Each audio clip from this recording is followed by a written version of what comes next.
সে আমাকে বারবার বলে ফোন করো না, আমি তারপরে তাকে ফোন দিই। ইভেন কি আমার ফ্যামিলিও নিষেধ করে তুমি ফোন দিও না, আমি কাউকে না যে লুকিয়ে লুকিয়ে ফোন দিয়ে থাকে। বলে যে তোমার বাচ্চা তো মারা গেছে, তো তুমি এখন পানি পড়ে দিয়ে কি করবে। প্রথমে আপনি আপনার নামটা একটু বলবেন? শামীম আরা মুক্তি। শামীম আরা মুক্তি।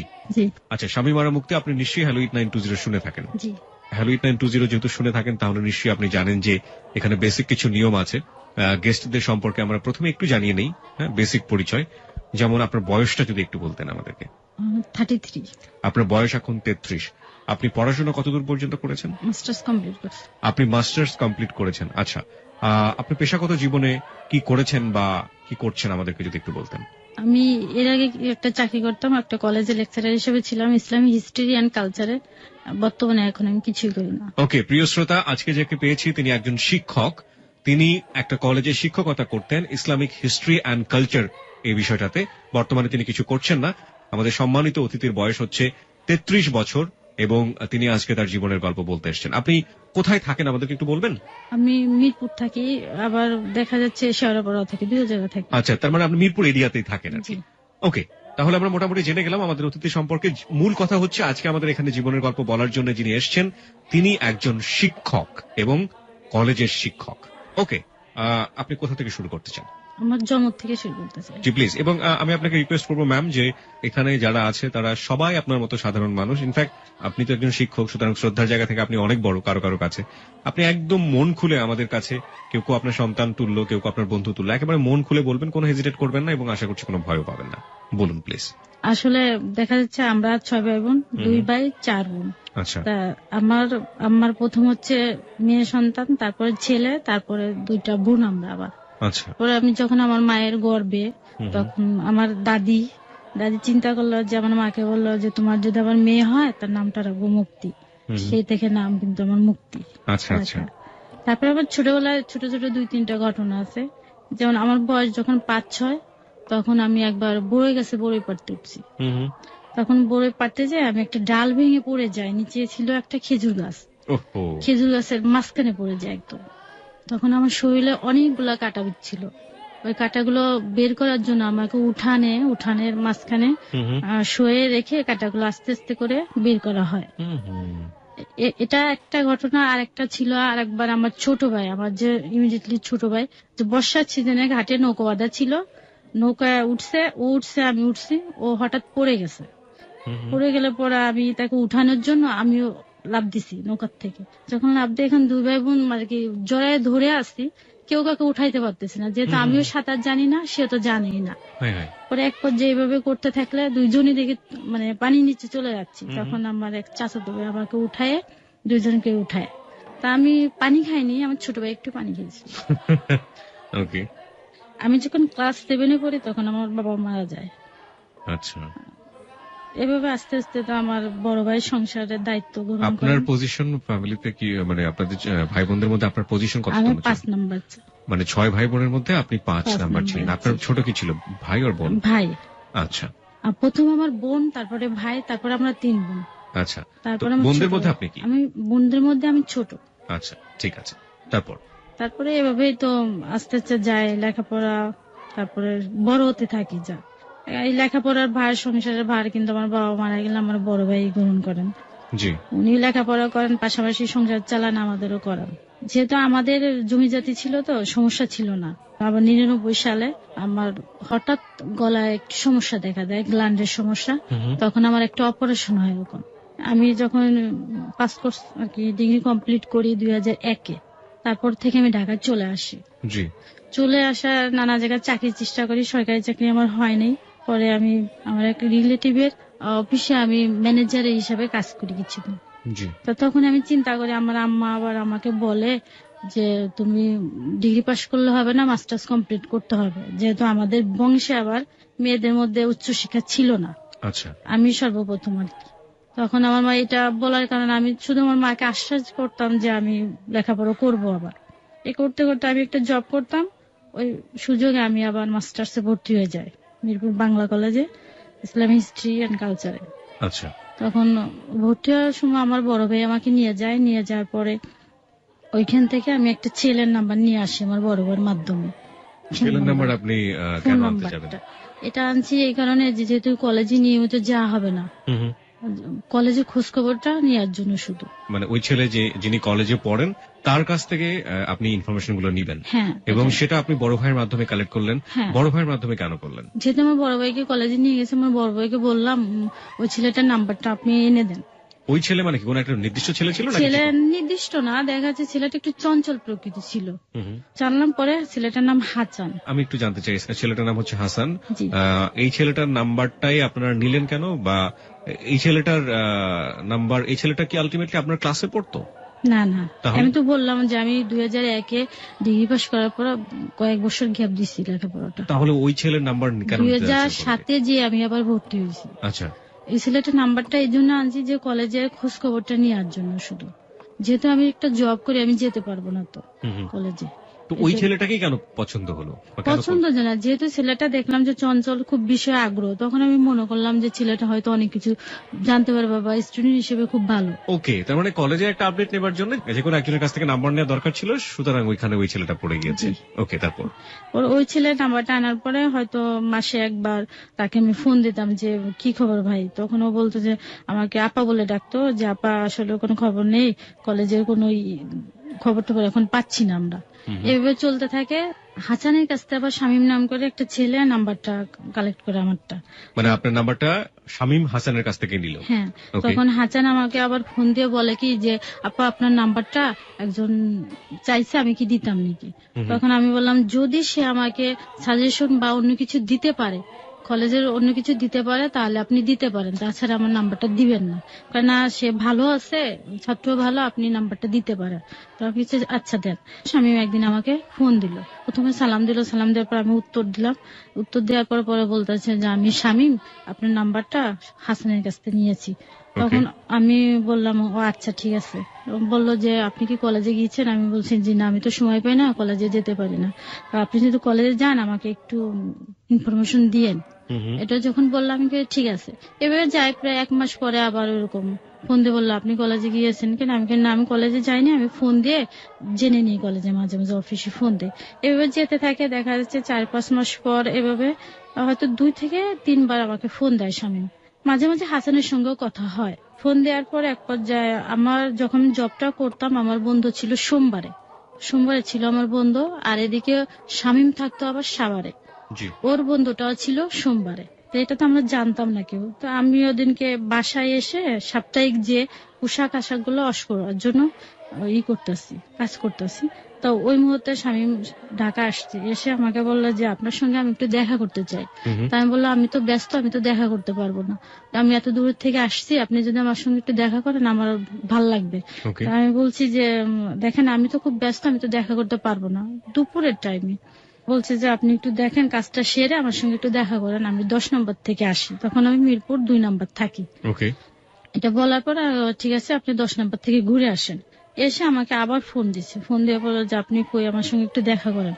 তখন আমি ঠিক আছে, আপনি হার্ট ফাউন্ডেশনের সামনে যে ওএসবি চক্ষু হাসপাতাল আছে ওইখানে আপনি থাকেন, আমি আসছি। তো ওখান থেকে আমি আসি আর কি। এসে আমি ওকে বলি কি যে আপনি আমাকে চিনবেন কি করে, যেহেতু কেউ কাউকে কখনো দেখি নাই আগে। তখন বললাম যে দেখবেন আমি গ্রিন কালারে একটা ড্রেস পরে যাবো, আমি কিন্তু দেখতে অনেকটা কালো, এটা আমি ফান করলাম। করার পরে আমি তার সামনে দিয়ে হেঁটে আসছি, তখন আমাকে চিনতে পারেনি। তো এক পর্যায়ে আমি ওএসবির সামনে এসে আমি ওকে ফোন দিছি। ফোন দেওয়ার পর আস্তে আস্তে ফোনটা রিসিভ না করে আগে আসছে, এসে আমাকে বলতেছে আপনি কি শামীমা? আমি কি জি আমি শামীমা। তখন বললো কি যে আচ্ছা, তা বলতেছে যে ঠিক আছে আপনার সাথে পরিচয় হয়ে ভালো লাগলো। আমি আচ্ছা, তা এর সুযোগে আবার কলেজের বিষয়গুলো আলাপ করলাম, ও করলো আমিও করলাম। তো এক পর্যায়ে আমাকে বলছে দেখেন আমার না মনটা খুবই খারাপ, আপনি যদি আমার সঙ্গে একটু ঘুরতে যান খুব ভালো লাগবে। আমি বলছি দেখেন আমি তো ঘুরতে যেতে পারবো না, আমি এখনো লাঞ্চ করি নাই। এটা যখন বললাম দেখেন আমার মনটা অনেক খারাপ, তো বারবার বলতেছে। তখন আমাকে বললো কি যে চলেন তাহলে আমরা সিনেমা দেখতে যাই। আমি বললাম দেখেন আমি সিনেমা দেখতে যাই, হ্যাঁ হলে। আমি বললাম দেখেন আমি সিনেমা দেখি না হলে যে। এটা বলার পরে ও আমাকে অনেক রিকোয়েস্ট করার পর আমি বলছি ঠিক আছে আপনি এখানে দাঁড়ান, আমি আসছি।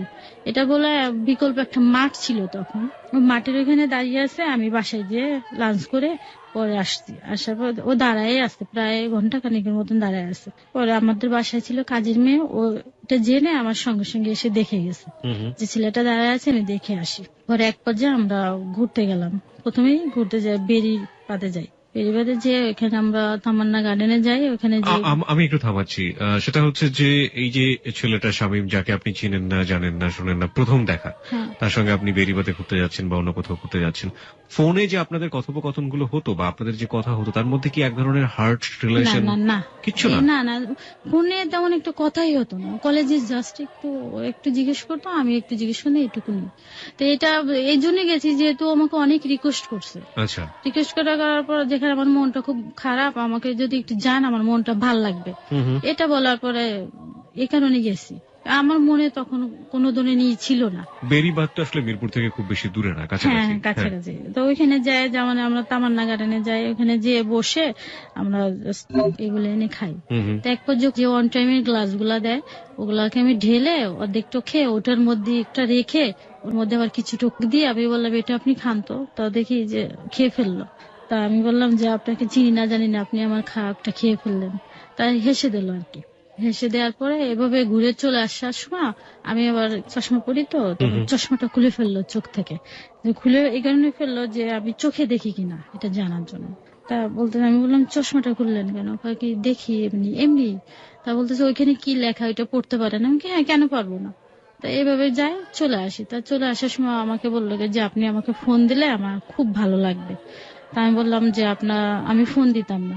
আমি একটু আবারও থামাচ্ছি আপনাকে। সেটা হচ্ছে যে এই যে ছেলেটা, তাকে আপনি হার্টলি ফিল করেন না, এক ধরনের সাধারণ সম্পর্ক, আপনাকে হেল্প করে বলেই আপনি তার সঙ্গে যোগাযোগ রাখেন। তো সেই ছেলেটা আপনাকে একটা জায়গায় নিয়ে গেল, আপনি গেলেন, ভালো কথা, এবং সে আপনার চশমায় হাত দিয়ে খুলে দিচ্ছে। এই যে ব্যাপারগুলো, এগুলোতে আপনি তো এক ধরনের লাইও দিচ্ছেন, তাহলে আপনি তাকে সুযোগ দিচ্ছেন, এবং এই সুযোগ দেওয়ার ব্যাপারে কি আসলে মন থেকে কোনো ব্যাপার কাজ করছিল যে একটু একটু ভালো লাগা বা অন্য না না কিছু? না এ তখনও ধরনের না? কিছু না। তখনও ভালো না? ভালো না লাগলে আপনি একটা ছেলেকে আপনার চোখ থেকে চশমা খুলতে দেবেন, ব্যাপারটা কেমন হয়ে গেল না? না এ ধরনের কিছু আমি চিন্তা ভাবনা করিনি। আচ্ছা, চিন্তা ভাবনা আসেনি, হয়ে না, গেছে আসেনি। স্পন্টেনিয়াসলি। হ্যাঁ। ওকে, তারপর? এরকম এটা তারপরে আমাকে অনেক রিকোয়েস্ট করছে যে আপনি যদি আমাকে ফোন দেন তাহলে আমার খুব ভালো ভালো লাগবে, লাগবে। হ্যাঁ। তা আমি বলছি অনেক রিকোয়েস্ট করে আমি বলছি দেখেন আপনার নাম্বারকে আমি ফোন দিতাম না, আর আমার সময় নেই ফোন দেওয়ার। তখন বলতেছে যে না আপনি ফোন দিলে আমার খুব ভালো লাগবে। তখন এক পর্যায়ে বলে ফেলছে আপনার নাম্বারটা পচা, ওই নাম্বারে আমি ফোন দিতাম না। চাই ওদিনকে তো চলে যায়, আমি চলে আসি আমার বাসাতে, সে চলে যায় সাভারে। তো মাঝে মাঝে হয় রাত্রে একটু ফোন দেয়, 1-2 মিনিট কথা বলি। আচ্ছা। হাই হ্যালো কেমন আছে, এই জাস্ট এটুকু না, আর কিচ্ছু না। তাই এক পর্যায়ে আমি যখন ওর সঙ্গে পরিচয় হলো, এটা ছিল নভেম্বরের 5 তারিখ 2007। সোমবারে পরিচয় হয়, মঙ্গলবার বুধবারে যে আমি একটা অ্যাক্সিডেন্ট করি। সেটা হচ্ছে কিরকম, আমি অফিস থেকে যখন আসি রোড পার হতে যে সামনে বাস প্লাস সিএনজি, তখন আমি ওখানে দাঁড়িয়ে পড়ার পর সিএনজিটা আমাকে বাড়ি দিয়ে ফেলে দিয়ে চলে যায়। যখন সিএনজি আমাকে বাড়ি দেয় তখন হাত দিয়ে আমি ওটা ঠেকানোর চেষ্টা করে, তো এক পর্যায়ে আমার হাতটা কেটে যায়, প্লাস আমার মুখটা ঠোঁটের ভিতরে কেটে যায়। তখন আমার মুখ দিয়ে অনেক রক্ত বের হয়। তো ওইখানে পরিচিত একটা লোক ছিল, ও দৌড়ে এসে আমাকে উঠায় আর কি রাস্তার থেকে। আমি ওই অবস্থায় বাসায় চলে যাই। যে আমার বোন তাড়াহুড়া করে আমাকে ডাক্তারের কাছে নিয়ে যায়। তো এই খবরটা আমি তাকে রাত্রে যখন ফোনে আবার জানাই শামীমকে, তো শামীম করে পরের দিন চলে আসে সাভার থেকে আচ্ছা, আমাকে দেখার জন্য। আপনাদের বাড়িতে? না না, তাহলে? আমি তো ঢাকা মিরপুর থাকি, ওকে। 2 নাম্বার থাকি। আর ও তো ওখানে থাকে কোথায় থাকতেন? ওখানে মিরপুর 2 নম্বরে কোথায়, মানে এটা যে- হোস্টেল? না এটা আমার বোনের বাসা। আপনাদের বাড়িতেও তো এক ধরনের তো বাড়ি নিশ্চয়ই। হ্যাঁ ভাড়া বাড়ি এটা। তো ওই ভাড়া বাড়ি আপনাকে দেখার জন্য চলে আসলো? না ভাড়া বাড়িতে আসেনি, আমি ফোন দেওয়ার পর ও চলে আসছে জাস্ট বাইরে বাইরে ওয়েট করছে? হ্যাঁ। ওকে। কি সমস্যা হয়েছে? তো আমি বললাম যে আমার দাঁতে একটু সমস্যা হয়েছে, দাঁতটা ভেঙে গেছে। আসলে দাঁতের সামনের দিকে একটু ভেঙে গেছে, তো ও মনে করছে কি দাঁতটা মনে হয় পড়ে গেছে। তো এটা ই করে অফিস না করে ও চলে আসছে। তখন একটা এনজিওতে কাজ করতো। চলে আসার পরে দেখে যে না আমার দাঁত ঠিক আছে, আমার হাতটা কেটে গেছে এবং ঠোঁটটা কেটে গেছে। তাই এরকম আমরা দেখা করলাম, আমরা দেখা করতে যে চলে গেলাম চিড়িয়াখানার দিকে। চিড়িয়াখানা? হ্যাঁ ওখানে চলে, যেখানে বাসায় তো ওই জিনিসটা জানাই নেই। ওকে। আমাকে দেখে টেকে ও আবার চলে যায় সাভারে। তবে মাঝে মাঝে আলাপ হয়, ও আসে, হয়তো সপ্তাহে 1 দিন আসে সাভার থেকে। আসলে আমরা ইসে চলে যায় সংসদ ভবনে, চলে বসে গল্প করি, আবার চলে আসি। তাহলে ওর সাথে আপনার ঘুরতে ভালো লাগছে, তাই তো? না ওই যে আমাকে প্রায় বলতো যে আমার মনটা খুবই খারাপ। না না, একটা কথা হচ্ছে একজন মানুষের মন খারাপ হতেই পারে, তার সাথে আপনার না আছে ফ্রেন্ডশিপ, না আছে কোনো কিছু, সে শুধুমাত্র আপনাকে হেল্প করে এবং সেজন্যই আপনি তার সাথে ঘুরে বেড়াবেন, ব্যাপারটা তো এরকম না। নিশ্চয়ই কোনো না কোনো ব্যাপার ছিল। হেল্প সে আমাকে তো করেনি এখন পর্যন্ত। এখন পর্যন্ত হেল্পই করেনি? না, হেল্প করেনি এরকম একটা ছেলের সঙ্গে আপনি ঘুরে বেড়াবেন, ব্যাপারটা কেমন একটু হয়ে যায় না? আমরা নিশ্চয়ই মনের দিক থেকে কোনো না কোনো সাপোর্ট ছিল, আস্তে আস্তে এক ধরনের ভালো লাগা তৈরি হচ্ছে, আমি সেটাই বলতে যাচ্ছি। ওকে, এরকম তা ঘুরতে যায় যে যতবার সে আসে আমার সঙ্গে দেখা করতে, চলে যাওয়ার সময় আমি তাকে একটা জুস কিনে দেই। জুস কিনে দেয়, ও আস্তে চলে যায় খেতে খেতে পারতে, আমি আমার বাসায় চলে আসি। জুস খেতে খেতে বাসায় যাও বাবু? না না না, আসলে আমি তো মাঠের কাছে চলে আসি, আমি ওইখান থেকে কিনে দিলে মাঠ দিয়ে খেতে খেতে চলে যায়। আচ্ছা আচ্ছা। তখন তো মাঠ ছিল, এখন না এটাই মাঠ নেই।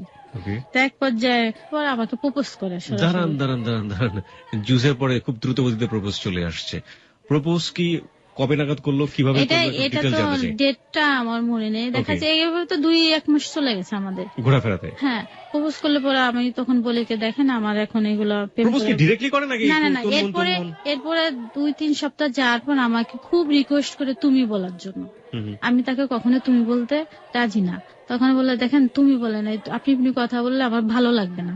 তখন আপনি আপনি বললো না, রাগ করে একটু দেখো যে রাগ করলে পরে আমি আস্তে আস্তে 1 মাস পর তুমি বলা আরম্ভ করি।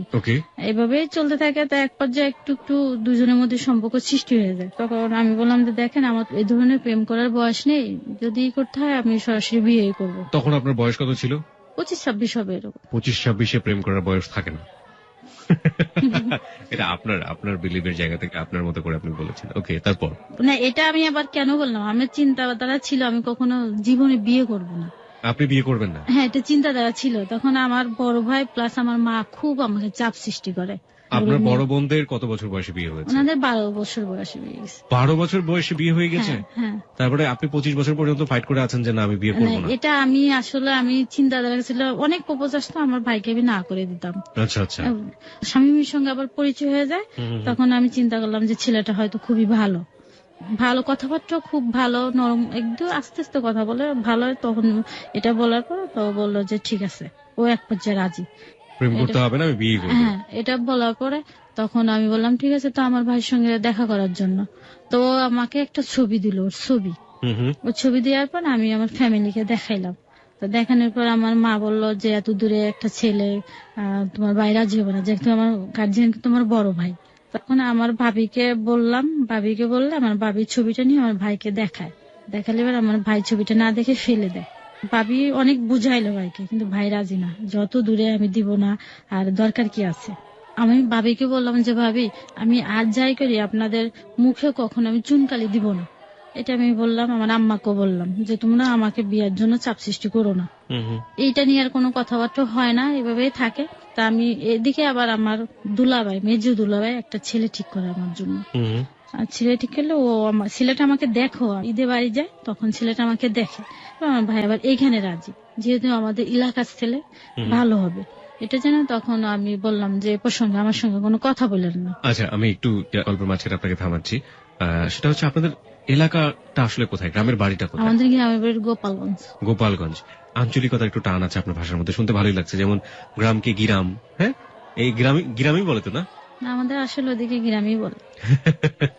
ভালো লাগছে শুনতে এবং সত্যি সত্যি ভালো লাগছে। হ্যাঁ, তারপর আমার কথার মধ্যে সিলেট প্লাস আমাদের এলাকার দুইটাই টান চলে আসে। সিলেট, যেমন সিলেটকে আপনারা সকে আপনারা চ বলছেন, সমস্যা ঠিক বলবো না, এটা যদি আঞ্চলিক হয়ে থাকে তাহলে it's okay, very very nice. দুইটাই টান চলে আসে আমার কথা। সিলেট কেন চলে আসে? কারণ সিলেটও বোধহয় আপনার জীবনের সাথে জড়িয়ে আছে না? হ্যাঁ, পরবর্তী জীবনে আমার সিলেটে। আচ্ছা, তাহলে এই জন্য সিলেটের একটু টানও চলে আসছে। ঠিক আছে, হ্যাঁ, তারপর? তো ওই ছেলেটা যখন দেখে আমার দুলাভাই যেটা ঠিক করে, তা আমার ভাই ছিল এটার জন্য রাজি আর কি।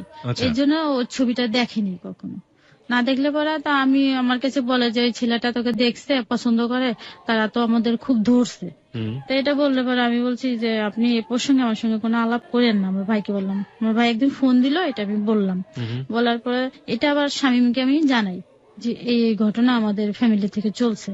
তখন ও বললো কি যে তুমি যদি আমার সাথে বেইমানি করো ফল কিন্তু ভালো হবে না, এটা আমাকে শামীম বললো। বলার পরে আমি আমার সিদ্ধান্ত অটুট, একদম আমার সিদ্ধান্ত থেকে আমি নড়চড় না। পরে এক পর্যায়ে আমার ভাই 1-1.5 মাস পর আমাকে বাসায় ডেকে বলছে কি যে ছেলেটাকে আমার সঙ্গে দেখা করতে বলিস।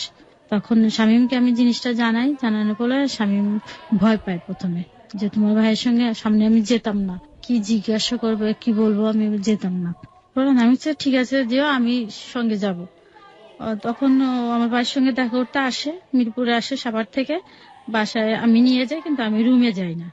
আমার বাড়ির সঙ্গে কথাবার্তা হয়, আমার বাড়ির সঙ্গে এক পর্যায়ে কথাবার্তা কি হয় ওইটা আমি তখন জানতে পারি না, কিন্তু পরে তার কাছ থেকে আমি জেনে নিই। ও বললো কি যে ঠিক আছে, আমি ভাইয়ের সঙ্গে আলাপ করছি, ভাইয়া বলছে তোর একজন গার্জিয়ান আনতে, স্বামীদের পক্ষ থেকে। আমি আবার জিজ্ঞাসা করলাম যে কাকে আনতা? বলছে যে আমার ছোট বোনের স্বামী, যদিও সে সম্পর্ক ছোট কিন্তু বয়সের দিকে বড়, তাকে আমি নিয়ে আসবো। ভাইয়াকে কথা দিছি, সে 1 মাস পর আমার সঙ্গে আসবে, এসে দেখা করবে। তো এভাবে যেতে থাকে। তার মাঝখানে আবার আমার বড় আপা স্বামীকে দেখতে চায়, বলে কি যে তুই একদিন বাসায় নিয়ে আসিস। তখন আমি বাসায় নিয়ে যাই। নিয়ে যাওয়ার পর আমার আপা ওকে রান্না টান্না করে খাওয়ায়, পরে ও চলে যায়। 1 মাস পরে ওর ভগ্নিপতিকে নিয়ে আসে। নিয়ে আসার পর আমার ভাইয়ের সঙ্গে কথা হয়। কথা হওয়ার এক পর্যায়ে ওর আব্বার সঙ্গে আলাপ করে বিয়ের ডেটটা ঠিক করে রাখে। ছেলে কি করতো? এনজিওতে চাকরি করতো। সবার একটা। আর আপনি প্রফেশনাল টিচার ছিলেন সেই মুহূর্তে? না না, তখন আমি টিচার না। তখন আমি ঢাকায় একটা আমার এক আত্মীয় অফিসে বসে কাজ করতাম। এটা ছিল একটা ছাপাখানা। তারপরে বিয়েটা ঠিক করে রেখে দেয়। পরে আমি জানতে পারি যে বিয়ে কত ঠিক করলো কোন তারিখে। তো বললো যে এটা 16ই এপ্রিল। তাই আমি বললাম তুমি 16ই এপ্রিল না দিয়ে যদি 14 এপ্রিল দিতা তাহলে ভালো হতো। বললো কেন? ওই দিনকে পয়লা বৈশাখ ছিল, পয়লা বৈশাখে একটা দেশে একটা ভালো অনুষ্ঠান হয়, যেহেতু পয়লা বৈশাখ পালন করে, আমাদের বিয়ের অনুষ্ঠানটা ওইভাবে আমরা পালন করতে পারতাম। তাই বলছে না, 1-2 দিনের জন্য কি সমস্যা হবে? ঠিক আছে। এইভাবে 1 মাস বিয়ে ঠিক হয়ে থাকে। এভাবে ও সাভার থেকে ঢাকায় চলে আসে। ও একটা গার্মেন্টস এর স্টোরের দায়িত্ব গ্রহণ করে। ওইখানে 1 নম্বর একটা বাসা নেয়। তখন বাসা নিলে তো এখন সংসারে আসবাবপত্র বলতে কিচ্ছুই ছিল না, যেহেতু ব্যাচেলার ছিল। একটা বিছনা, একটা বালিশ, এগুলাই ছিল। তখন আমি বাসার থেকে কিছু যা যা লাগে আর কি রান্না বান্নার কাজে, হাঁড়ি পাতিল, এগুলা বাসার থেকে দিয়ে দিই। যেহেতু বিয়ে ঠিক হয়ে গেছে, আমি মাঝে যেতাম, হয়তো 1 সপ্তাহ পর একদিন যেয়ে একটু রান্না করে দিয়ে আসতাম। আবার কখনো বাসার থেকে একটু তরকারি দিয়ে আসতাম। মানে বিয়ে ঠিক হয়েছে এবং আপনাদের মধ্যে সম্পর্কটা একটু গভীর হচ্ছে ধীরে ধীরে। তা আমি রান্না করে দিয়ে আসতাম, যেহেতু ছেলে মানুষ রান্না করতে পারে না। আপনি ওর বাসায় যেতেন? হ্যাঁ, এখানে এটা ছিল কোয়ার্টার বাসা, ফ্যামিলি বাসা নিয়ে থাকতো। ও কি ফ্যামিলি বাসায় থাকতো? না, ও একটা রুম নিয়ে থাকতো। বাসাটা ছিল কোয়ার্টার, এখন অন্যরা ফ্যামিলি বাসা আর কি। ও কি সাবলেটে থাকতো? ও সাবলেট না, একটা রুম নিয়ে থাকতো, যে ওইখানে আমরা বিয়ের পরে উঠবো। এবং এই বাসাতে আপনি ও একা থাকা অবস্থায় যেতেন বিয়ের আগেই? মাঝে মাঝে হয়তো সপ্তাহে যে একদিন রান্না করে দিয়ে আসতাম। এভাবে যায়। তার এক পর্যায়ে চলে আসে 16ই এপ্রিল। এর আগে ওর আম্মার সঙ্গে আমি ফোনে কথা বলি, ওর ছোট ভাইয়ের সঙ্গে কথা বলি, ওর বোনের সঙ্গে কথা বলি, ফোনে কথা বলি। তা ওর আম্মা আমাকে জিজ্ঞেস করে যে তুমি কি কোরআন শরীফ পড়তে পারো? এটা জিজ্ঞেস করলে আমি কি হ্যাঁ পারি আমি। তাই এটা জিজ্ঞেস করা, এভাবে আমি সবার সঙ্গে টুকটাক কথা বলছি, কিন্তু ওর আব্বার সঙ্গে কখনো আমি কথা বলিনি। মানে আপনার হবু শ্বশুর? হ্যাঁ, ওনার সঙ্গে কথা বলিনি। এক পর্যায়ে বিয়ের আগে দেখা যাচ্ছে ওর ছোট বোন আমাকে ফোন দিয়ে জিজ্ঞেস করে যে তোমার পায়ের মাপ কত। এভাবে যায়। দেখা যাচ্ছে তখন আমি যে চাকরি করে আমি কিছু টাকা জমাই, বেশি না, 25,000 টাকার মতন জমাই ব্যাংকে। আমি একটা অ্যাকাউন্ট খুলি। স্বামীর আবার একটা চাকরি ছিল, তো সামান্য বেতন পাইতো, ও কিভাবে কি দিবে। আমি বললাম যে বিয়ের আগে আমি ওকে একটা পাঞ্জাবি গিফট করলাম। পাঞ্জাবি ওড়না সহ গিফট করলাম বিয়ের আগে, যে তুমি এটা বিয়ের সময় পরে আসবে। আর আমি গোপনে 5,000 টাকা ব্যাংক থেকে তুলে আমার আপাকে বলি কি যে এটা স্বামী টাকাটা দিছে, আমার হাতের মাপ দিয়ে একটা আংটি বানাতে বলছে। কিন্তু টাকাটা দিছে আমি। এটা দেওয়ার পর আমি আমার আপা যে জুয়েলারি দোকান থেকে একটা আংটি নিয়ে আসি। আচ্ছা, এখানে স্বামীমের কি একেবারেই সামর্থ্য ছিল না এই জিনিসগুলো এফোর্ড করার মতো? না, ও তো চাকরি করতো, 4-5 হাজার টাকা স্যালারি পেত মাত্র। আর আপনি তখন কত পেতেন? তখন আমি পেতাম, আমি চাকরি পেয়ে আমার টাকা আমার খরচ হইতো না, কারণ আমি প্রতিদিন আমি ভাইয়ের কাছ থেকে টাকা নিতাম। এবং এই যা পেতেন আপনি মোটামুটি সেভিংস করতেন? হ্যাঁ, এইটাই করতাম।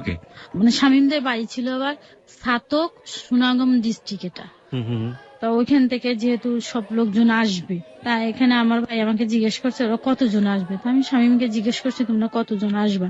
তা বলছে 5-7 জন আসবে। আমি কি কেন?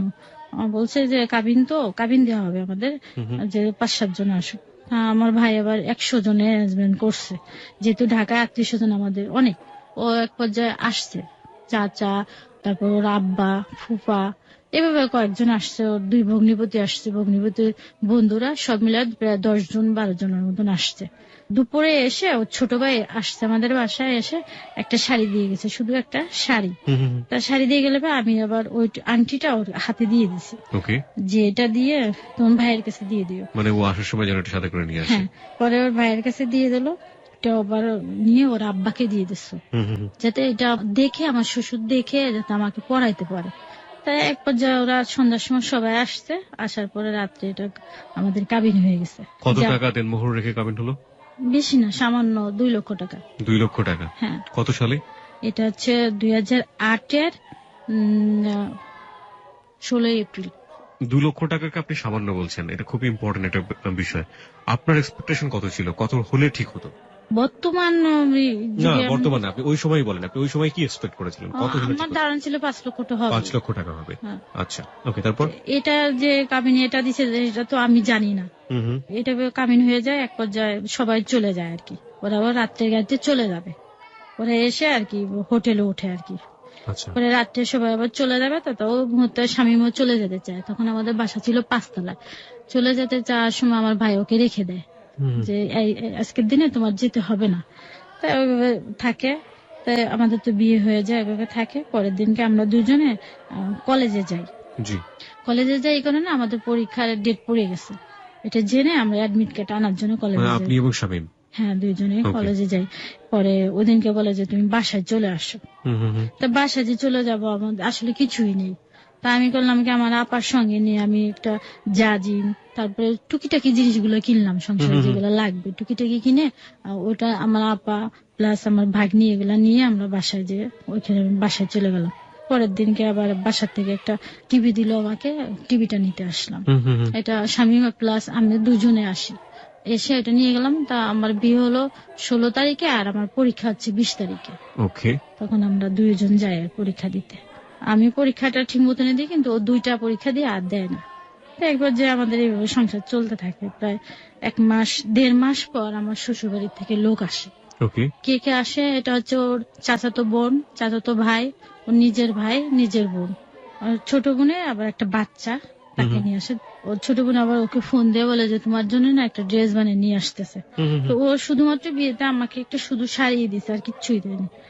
এক পর্যায়ে আমার নোটা আসলে ওরা থাকে, আমি রান্না বান্না করে আয়োজন করে ওদের আপ্যায়ন করে, এদিকে বলতেছে যে ভাবি তোমার জন্য একটা জামা নিয়ে আসছি। আমি বলছি, জামাটা আমাকে দেখায়। তা জামাটা ছিল এরকম যে আগের দিনে যে শাড়িগুলা ছিল না, ওই যে কাতান শাড়ি, কাতান শাড়িটা কেটে একটা জামা, শুধু একটা কামিজ বানিয়ে নিয়ে আসছে আমার জন্য। এখানে নাই সালোয়ার নাই ওড়না, কোনোটাই নেই, শুধু শাড়ি কেটে নিয়ে আসছে। এটা আমাদের পরার অভ্যাস আসলে নেই কখনো। তা আমি শুধু বললাম কি যে তুমি কষ্ট করে এটা আনছো কেন, আসলে তো আমি সামনে এবং পিছনে গলাটা পরি না কখনো, এটা শুধু বললাম। আমি সব সব পরি পিছনের দিক দিয়ে একটু উঠাইয়ে, কলার থাকে বা এমনি উঠাই দিয়ে পরি, আমি পিছনে করে গলা ব্যবহার করি না। তাই আমি এতভাবে বলিনি, আমি শুধু বলছি তুমি কষ্ট করে আনছো কেন, আমি তো আসলে পিছনে গলাটা পরি না, শাড়ি কেটে আনছি, এটাও আমি তাকে বলি নাই। না বললে পরে পর্যন্ত ও চলে যাওয়ার পর ওর ভাইকে ফোন দিছে, ফোন দিয়ে বলতেছে যে যেরকম মনে করছিলাম ভাবি হয়তো সেরকম না। এটা যখন বলছে তখন আমার স্বামী তখন আমার সঙ্গে এই নিয়ে কথা কাটাকাটি করছে। আপনার সঙ্গে পারিবারিক ভাবে বিরোধের প্রথম পর্বে আমরা রয়েছে, এটা হচ্ছে একেবারে ননদের কথা শুনে। হ্যাঁ হ্যাঁ, জিনিসটা কিন্তু আমি রেখে দিছি। তারপরে তুমি কেন এই কথাটা বললা, ও তো খুব মাইন্ডে নিচ্ছে। আমি তো তাকে কিছু হাট করার মতন কিছুই বলি নাই, আমি তো শুধু জাস্ট এটা বলছি। আমি বলছি যে দরকার কি ছিল ছোট মানুষ আনার জন্য, আমার জন্য একটা গোলাপ ফুল নিয়ে আসতো আমার জন্য, এটা বলছি। এটা বলার পর এক পর্যায়ে আবার একটা থাপ্পড় মারে আর কি মুখে। প্রথম? হ্যাঁ, প্রথম। এটা বিয়ের 1-1.5 মাস পরে প্রথমে একটা থাপ্পড় মারে নিজের বোনের কথা শুনে। হ্যাঁ, তারপর মারলে পরে তা জিনিসটা আমার খুব খারাপ লাগে। কান্নাকাটি করি, কান্নাকাটি করার পর বলি যে দেখো আমাদের কিন্তু শাড়ি কেটে জামা পরার অভ্যাসটা নেই কখনো, কারণ আমি কখনো কোনো অভাবে মানুষ হইনি। এটা শুধু আমি তাকে বললাম। সেভাবে যেতে থাকে। আমার বিয়ের 21 দিন পরে আমার শ্বশুর মারা যায়। শ্বশুরের আবার বুকে পেইন ছিল প্রচন্ড। আমার শ্বশুর মারা যায়, মারা যাওয়ার পরে ফোন আসো এখান থেকে, তখন আমরা যাই আর যাই। তারপর পরে উনি যখন মারা যান তখন আমাকে প্রথমেই নিয়ে যায় শ্বশুর বাড়ি, ওইটা Okay. আমাকে উঠাই দেওয়ার কথা ছিল, আর উঠানো হয়নি। পরে প্রথম আমাকে শ্বশুর বাড়ি নিয়ে যায়, তখন তো আমার শ্বশুর মারা গেছেন আর কি। জি। তো সেই অবস্থা আমি যাই, তো ওইখানের ভাষাটার সাথে আসলে আমি বুঝি না, ওটা ভাষা একটু অন্যরকম ছিল। যেরকম অনেকে একে মরা বাড়ি, আর দ্বিতীয়ত নতুন বউ, ওটা অনেক লোকজন আসে দেখতে আমাকে। দেখলে কেউ এসে কোনে জি কোনে বউ বলে, তা আমি বলি কি বলে এটা, আমি কখনো এই ধরনের ভাষা শুনি না। আসলে আমি খুব চুপ করে বসে থাকি, যেহেতু আমি কথা বুঝি না, কিছু বুঝি না। আর যেহেতু একটা নতুন পরিবেশে আসছে, আমি বুঝি না, চুপচাপ করে থাকি। এবার যাই, পরে আমরা 7 দিন পরে চলে আসি। তখন আবার আমরা একসঙ্গে একটা জব করতাম। Okay. এটা ছিল সেনা শপিং মল। ও ওখানে জব করতো, আমিও করতাম। ও ছিল পদে, আমি ছিলাম সার্ভিস সেকশনে। Okay. দুজনে এখানে জব করতাম। এভাবে আমাদের সংসার ভালোই যায় আর কি, চলতে থাকে। এই চটটা খাওয়ার পরেও হ্যাঁ, না আমি না কিছু মনে করি না, ও যাই করুক না, আমি কিছু মনে করি না। Okay. কারণ ওর প্রতি যে আমার একটা গভীর ভালোবাসা ছিল, এর জন্য আমি কিছু মনে করি না। এভাবে আমাদের সংসার যেতে থাকে। তো যেহেতু কোয়ার্টার বাসা থাকা আমার অভ্যাস নেই কখনো, জি। যেহেতু দুজনে সামান্য স্যালারি পেত, আমার সংসার চলতে একটু সমস্যা হয়ে যেত। তা আমি মাঝে মাঝে আমার ভাইকে ফোন দিলে আমার ভাই টাকা দিয়ে আসতো আমাকে। তা ওই দিনকে ওই রকমই হয়েছে। আমার ভাইকে ফোন দিয়েছেন, আমার ভাই বলছে কি ঠিক আছে তুমি নিচে নেমে এসে টাকাটা নিয়ে যাও। তো ওই দুপুরের সময় আমি রান্না চড়াইছি, জি। রান্নাটা রেখে আমি গেছি। আর একদিকে অন্য একটা মহিলা আমার রান্নাটা রেখে চুলাটা নিয়ে গেছে আর কি, নিয়ে রান্না শুরু করছে। মানে কি একজনের জিনিসটা আরেকজন টানাটানি করে, ব্যাপারটা না, কিরকম? চুলাটা কোয়ার্টার বাসা ছিল, তো অনেকগুলা 4টা চুলা, দেখা যাচ্ছে 5-7টা ফ্যামিলি রান্না করে। সেটাই তো বলছি যে একজনের চুলা আরেকজনও রান্না করে এবং টানা হেঁচড়া হয় একটা। হ্যাঁ, তো দেখা যাচ্ছে আমি তো নিচে গেছি টাকা আনতে, আমার ভাইয়ের সঙ্গে দেখা করতে, আমার চুলাটাও উনি রান্না করতেছে, আমি কিন্তু রান্নাটা শেষ করে পাইনি। তখন একবার যে এটা নিয়ে উনি কথা কাটাকাটি হয়েছে। তো আমার হাজবেন্ড ও তো স্বামী তখন এটা না শুনে না যাচাই করে একবার খুব মারে। আপনার হাজবেন্ড মারে? হ্যাঁ। কাকে? আমাকে, যে কেন তুমি কথা বলতে গেলা এই চুলার ব্যাপারগুলো নিয়ে? হ্যাঁ, ও বললো ওর কথা হচ্ছে তুমি কেন কথা বলতে গেলা, সে যাই করুক তুমি কেন কথা বলতে গেলা। তা বললো আমার রান্নাটা যেহেতু আমি রান্না করতেছি, সে কেন ই করে রাখবে। ওর কথা হচ্ছে তুমি কেন কথা বলতে গেলা তাদের সঙ্গে, এটা হচ্ছে আবার অপরাধ। আর একদিনও এরকম ওই চুলা নিয়ে এরকম হয়েছে, আমি রান্না করতেছি, তা একটা জায়গা পরিষ্কার করে এক মহিলা আমার রান্নার উপর দিয়ে একটা যে কাপড়, মানে ঘরটার মোছা যে কাপড়টা, ওটা রেখে ওখানে গ্রিল ছিল, গ্রিলে রাখতে যায়। তো এটা আমি বললাম যে আপনি নিচে রাখেন, এটা পরে আমি রেখে দেবো। এক পর্যায়ে মহিলা খুব চিৎকার চেঁচামেচি করে ওঠে।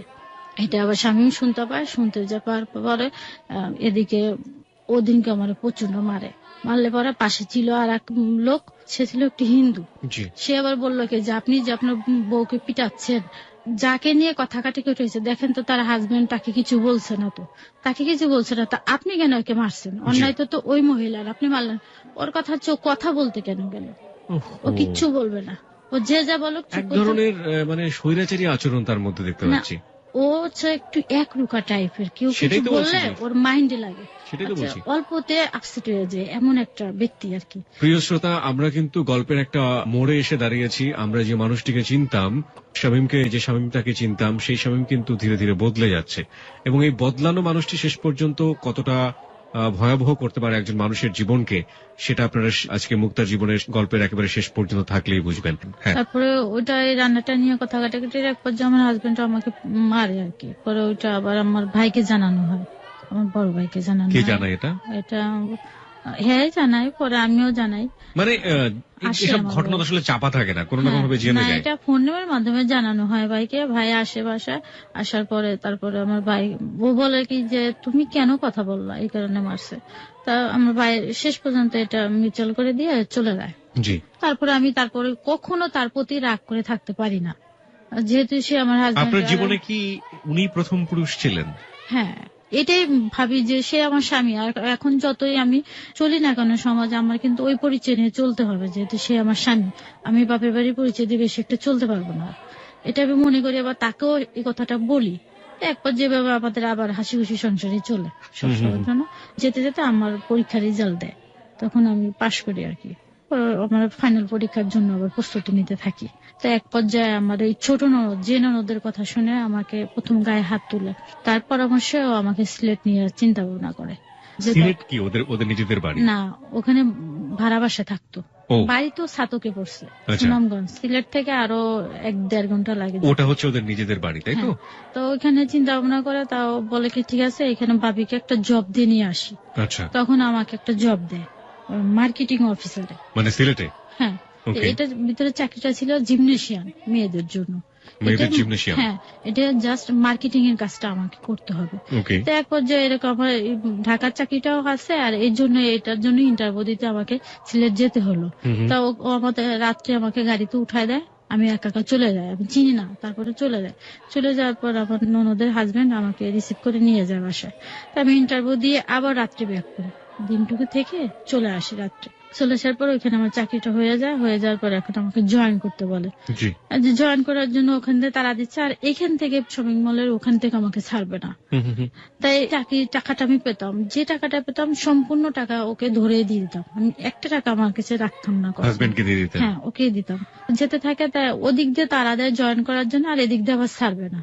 আর এটার আবার উদ্বোধনী অনুষ্ঠান হবে, এটার জন্য অনেক লোক ইনভাইট করা হয়েছে, দেশের বাইরে, ওখানে যেতে হবে আমাকে। আর একবার আমি ওখানে আবার গেলাম, যার পরে রাত্রে যাই, আবার দিনে চলে এসে অনুষ্ঠানে অ্যাটেন্ড করে চলে আসি। ওকে, ওদের ইচ্ছা ছিল এটা ভিডিও করে মানে লন্ডনে এটা চালাবে আর কি, বাংলা যে টিভিটা আছে জি। বাংলা টিভিতে এটা প্রচার করে। কি ভিডিও করবে? এটা এই যে জিমনেশিয়ানের এইটা। আচ্ছা আচ্ছা, তো এইভাবে আমি চলে আসলাম। ও চিন্তা করলো যে তোমাকে ওখানে জব করার জন্য ডাকতেছে, তো তুমি চলে যাও, আমি কিছুদিন পর এটা ছেড়ে দিয়ে চলে আসবো। তো আমাকে পাঠায় দেয়, আমি চলে যাই সিলেট, যে আমি এটা জয়েন মানে আপনার হাজবেন্ড থেকে গেল ঢাকাতে আর হ্যাঁ, আপনি চলে আমি গেলেন যাই। সিলেটে? আমি চলে যাই, কিন্তু আমার ননদের বাসায় আমি উঠি, তো ওখানে কোন ননদ? যে ননদ কি আপনাকে হ্যাঁ হ্যাঁ মানে গায়ে হাত তুলে যার করো। সেই ননদের বাসাতে আপনি চলে গেলেন? সেইবারের সাথে হলো যে অনেকগুলো রুম নেওয়া হলো, যে বাবিও টাকা পয়সা দিবে আর আমরাও দিব, ওকে, এভাবে চলে থাকে। তাই এখানে আমি জব করতে থাকি, ননদও ওইখানে আবার জব করে, ও রিসিপশনের জব করে, আর আমাকে মার্কেটিং অফিসারে দেয়। একই প্রতিষ্ঠানে? হ্যাঁ, একই প্রতিষ্ঠানে। তো ওইখানে যে ম্যানেজার ছিল, ম্যানেজারটা আবার কথাবার্তা আমার ভালো লাগতো কেন না। ভালো লাগতো না? ভালো লাগতো না, সে অন্য অ্যাঙ্গেলের কথাবার্তা বলতো, যেটা আবার খারাপ লাগতো কি শুনে। ধরনের? যেমন আপনি ঢাকার ওদিকে, আমি ঢাকার ওদিকে, আপনি আমাকে সময় দেবেন, আমরা ঘুরতে যাবো, মুক্ত মুখে এগুলা। তো ওকে, এগুলো আমার বুঝতে খুব পেরেছি। খারাপ লাগতো। তাই এদিকে এখানে যেতে হবে এমনি ভাবে, সাধারণ মানুষ যেভাবে চলাফেরা করে ওভাবে যেতে হবে, সাধারণ মেয়েরা যেভাবে চলে, যেমন মাথায় কাপড় থাকবে না এরকম যেতে হবে। আবার এদিক দিয়ে আমার বাসার থেকে চাপ আসে, তুমি কেন মাথায় কাপড় ছাড়া যাও, এইভাবে চলো, করে ঘিরে ঘিরে যাবা, বুরকা পরে যাবা। তা Okay, এই দুই দিক দিয়ে বিপদে পড়ে গেছি। Right, this is the very very important point, প্রিয় শ্রোতা। ও যেটা কথা বলছে যে এক ধরনের হিজাব, যে হিজাবটা আসলে মেনটেন করতে বলছে ফ্যামিলি থেকে, আবার যখন ও প্রতিষ্ঠানে যাচ্ছে জব করার জন্য, সেখানকার পরিবেশ বলছে যে, এবং তাদের যে ঊর্ধ্বতন কর্মকর্তা আছে তারা বলছে যে না, এইভাবে এখানে কাজ করা চলবে না। আমার মনে হয় যে অনেক মেয়েই এই ধরনের ডিফিকাল্টি ফেস করেন। যাই হোক, তারপর? তো এটা নিয়ে আমার শাশুড়ির এক পর্যায়ে খুব খুঁতখুঁতে ভাব একটা, মানে কেন ঘরের বউ এভাবে যাবে, হ্যান তেন, উনি জিনিসটা খুব ভালো চোখে দেখে না। তা এই বিষয়টা নিয়ে ওনার মেয়েদের সঙ্গে আলাপ টালাপ করে, কিন্তু আমি কিচ্ছু বলি না, চুপচাপ আপনার থাকি। হাজবেন্ড কি বলতো? আমার হাজবেন্ডের এই বিষয় নিয়ে কোনো সময়ই ছিল না, বাধা ছিল না। মানে তুমি যেভাবে খুশি যাও? না, এভাবে চলো, কিন্তু একটু ওর ইচ্ছা যে তুমি এমন ভাবে চলাফেরা করো না যাতে লোকে খারাপ বলে। আচ্ছা, মানুষ কখনো তোমাকে খারাপ বলে আমি চাই না। না কিন্তু এই যে মাথায় ঘোমটা দেয়া না, এক এটা ধরনের- সে পছন্দ করে বেশি। আচ্ছা আচ্ছা, এটা তার ভিতরও কাজ করে যে তুমি এমনি কেন যাও। মানে সেও চাইতো যে আপনি কিন্তু হিসাব করুন। ও তখন আমাকে সে কথাটা বলিনি কখনো, ওকে, তারপর? এটা বলিনি। তো এভাবে যায়, চলতে থাকে, জবটা করি, কিন্তু ওই ম্যানেজারের সঙ্গে এরকম প্রায় আমাকে যখন বলে, তা জিনিসটা আমার খুব খারাপ লাগবে এক পর্যায়ে। তারপরে ম্যানেজারের সঙ্গে একদিন আমার কথা কাটাকাটি হয়। ওকে, আমার ননদ প্রতিদিনই দেরি করে যেত, ওর টাইম ছিল 7টায় যেত, যেহেতু সকালবেলা ওরা রিসেপশনে কাজ করে, ওদের যেতে হতো তাড়াতাড়ি করে। জি, তারা তাড়াতাড়ি করে যেত, ও প্রতিদিন দেরি করে যেত, 10টা বেজে যেত। তো একদিন আমাকে বলছে, ওরা জানতো যে আমরা ননদ ভাবি, তো একদিন আমাকে বলতেছে আপনার ননদ এরকম দেরি করে আসে, আপনি বলে দেন যেন এরকম আর না আসে অফিসে। তো এখানে বললে, তো আমি তাকে জানালে পরে তো বলছে ঠিক আছে আমি যাব না। তো ওটা রিজাইন দিয়ে দেয়, রিজাইন দিয়ে দিল, চলে গেলে পরে ওই জিনিসটা আমার, আবার যে দেবরটা ছিল, আমার একটা দেবর ছিল, সে মাইন্ডে না জিনিসটা, ম্যানেজার কেন এরকম করলো। আর আমার দেবরের ওইখানে চাকরি হওয়ার কথা ছিল, কিন্তু ম্যানেজারের কারণে চাকরিটা হয়নি তার। ওকে, এটা তার একটা রাগ ছিল ম্যানেজারের প্রতি। তো এই ম্যানেজার আমাকে যখন এইসব ইঙ্গিত করতো, তখন আমি একদিন চিন্তা করলাম ম্যানেজার তো খারাপ, ওরা একটা মাইর দেওয়া উচিত। এরকম চিন্তা করলাম এখানে যে অফিসের বাইরে ওরা একটা জাস্ট একটা থাপ্পড় দেওয়া উচিত, কেন ও এরকম বলবে। তারপর দেওয়ার বললো কি যে ভাবি তুমি এটি চিন্তা করো না, দেখি আমি কি করা যায়। এরকম কথাবার্তা হলে পরে তা আমি অফিসে যাবে রিজাইনটা দিয়ে আসি। আপনিও? হ্যাঁ আমি দিয়ে আসি। যাই না, এক সপ্তাহ না গেলে এমডি আমাকে সরাসরি ফোন দেয় যে আপনি কোথায়। আমি বলছি যে বাসায়। তা বলছে আপনি এক্ষুনি আসেন, আপনার সঙ্গে আমার কথা আছে। তা আমি যাই, আমার ননদকে নিয়ে যাই। যাওয়ার পর MD sir plus chairman sir আমাদের সঙ্গে কথা বলেন, দুজনে আমাদের সঙ্গে কথা বলেন যে আপনার কার পারমিশনে আপনারা রিজাইন দিয়ে গেলেন, চাকরিতে নিয়োগ তো আমরা দিচ্ছি আপনাদের, কেন নিয়োগ দিলেন। তা আমার ননদের কথা বলে তুমি আবার জয়েন করো, আর আপনি তো জয়েন করবেন, আপনার যদি কোনো কথা বলার থাকে যে আপনি আমার রুমে এসে কথাগুলো শেয়ার করবেন। এই কথাটা আমি ভালোভাবে নিইনি আর কি। এটা আমার কেমন কেমন লাগছে, কেন অফিসিয়াল ভাবে তো কথাটা বলতে পারি, যেহেতু অফিসিয়াল রুমে কেন যেতে হবে, কেন রুমে আমি কেন যাবো না। যে জিনিসটা আমি বাসায় যে এটা বললাম, বলার পরে আমার দেবরটা খুব মাইন্ডে নিয়েছে জিনিসটা, কেন এমডি বাসায় যেতে বলবে। তো এভাবে তো স্বামী তো ঢাকায়, এদিক দিয়ে আমার দেবর আবার অ্যাডিক্টেড ছিল, ও আমার নেশা করতো। আর এদিক দিয়ে স্বামী চিন্তা করলো যে ঠিক আছে, মানে তখন ও অ্যাডিক্টেড বেশি রকম নেশা করতো, গাঁজা খাইতো, দেখা যাচ্ছে মদ খাইতো, এগুলা খাইতো, ঘুমের ট্যাবলেট খাইতো, এগুলা খাইতো আর কি। তখন চিন্তা করলো, স্বামী চিন্তা করলো যে ওকে ভালো করতে হলে আমার ওইখানে চলে আসতে হবে, সিলেটে আমারও চলে আসতে হবে। আর এদিক দিয়ে এমডি স্যার যেহেতু এই কথা বললো, তা আমরা আবার অফিসে যাই। যখন আবার জয়েন করছে আমার ননদ, তখন ম্যানেজারের সাথে আমার ননদের এক পর্যায়ে কথা কাটাকাটি যে আপনি কার অনুমতি নিয়ে অফিসে আবার জয়েন করছেন। তখন ও বলছে আমাকে তো এমডি স্যার চেয়ারম্যান স্যার বলছে। এমডি স্যার চেয়ারম্যান স্যার বললেই কি আপনি আসবেন না, আমি আপনাকে পারমিশন দিছি নাকি। যখন ম্যানেজারের কথা বললো, তখন এটা এমডি স্যারের কাছে আবার বলা হলো। ম্যানেজারের আবার অনেক মানে চারিত্রিক দিক দিয়ে একটু খারাপ ছিল। ওইখানে জিমনেশিয়ানের যারা মেয়েগুলা ছিল ইন্সট্রাক্টর, তাদের নিয়ে আর কি। ও ম্যানেজার থাকতো আবার উপরে, এটা ছিল 5-6 তলা, তো তার উপরে ছিল একটা রুম, সেই রুমে থাকতো, ওইখানে নেমে এদের নিয়ে সময় কাটাইতো। তাই এটা এমডি স্যার এটা খোঁজ খবর নিয়ে জানতে পারে, যে ম্যানেজারে আমার সামনে অপমান করে না করে দেয় চাকরির থেকে। তো এইটা ম্যানেজার আবার খুব রাগ করে, অফিসিয়াল যত লোক ছিল ম্যানেজার হাত করে, এটা সবাই জোট হয়ে যায় যে আমরা কেউ চাকরি করবো না। তো এক পর্যায়ে আমার দেবর ওই ম্যানেজারে মারার চিন্তা ভাবনা করলো। তা ও বন্ধু টন্ধু ম্যানেজ করলো। তা আমি বলছি কি যে তুমি ম্যানেজারের গায়ে হাত দিও না, এই কারণে যেহেতু আমি আবার জয়েন করছি, আর যেহেতু আমার ননদের নাম ছিল আফসানা, ও জয়েন করছে, আর তুমি এটা নিয়ে সিনকেটার করো না।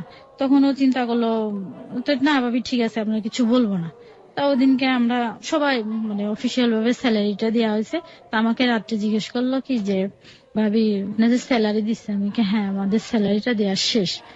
এর আগে আমি স্যালারিটা যখন বাসা নিয়ে আসতাম, আমার শাশুড়িটা আমি বাসায় যে ওয়েট করতে পারতাম না, 5 মিনিট টেস্ট নিতে পারতাম না। আমার শাশুড়ি এসে আমাকে বলতো যে তুমি বেতন পাইছো নাকি, ওটা দাও, বাসা ভাড়া দিতে হবে। এভাবে আমি ওখানে 2 মাস জব করি আর কি। এদিকে আমার দেবর এটা জানতে পারে, আমাকে যখন জিজ্ঞেস করলো যে স্যালারি দিচ্ছে, আমি বলছি হ্যাঁ। তো সকালবেলার বন্ধুদের নিয়ে আমার ননদ তো অফিসে চলে গেছে, বন্ধুদের নিয়ে 3 জন বন্ধু নিয়ে চলে গেছে। ম্যানেজারের রুমটা আবার আমি কখনো দেখি নাই, চিনি না।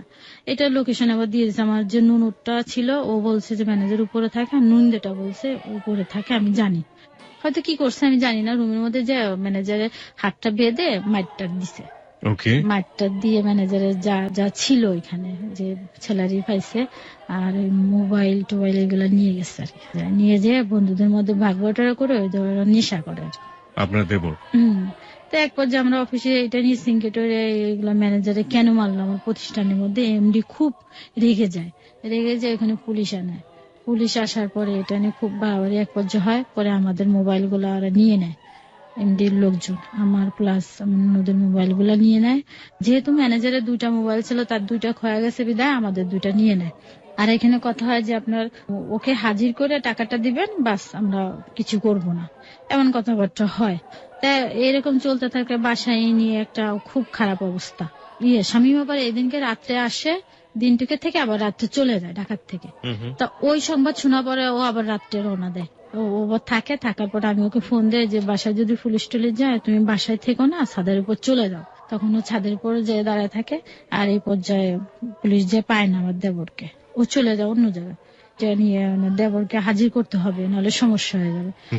আমাকে দিয়ে ফোন দেয় স্বামী যে তুমি বলো, তুমি যদি বলো তাহলে বাসায় ফিরে আসবে। এটা বলার পর তো আমি ওকে ফোন দিলাম যে তুমি কোথায় আছো, চলে আসো, বাসায় এসে টাকাটা দাও, নাহলে আমার পর একটা চাপ সৃষ্টি হবে।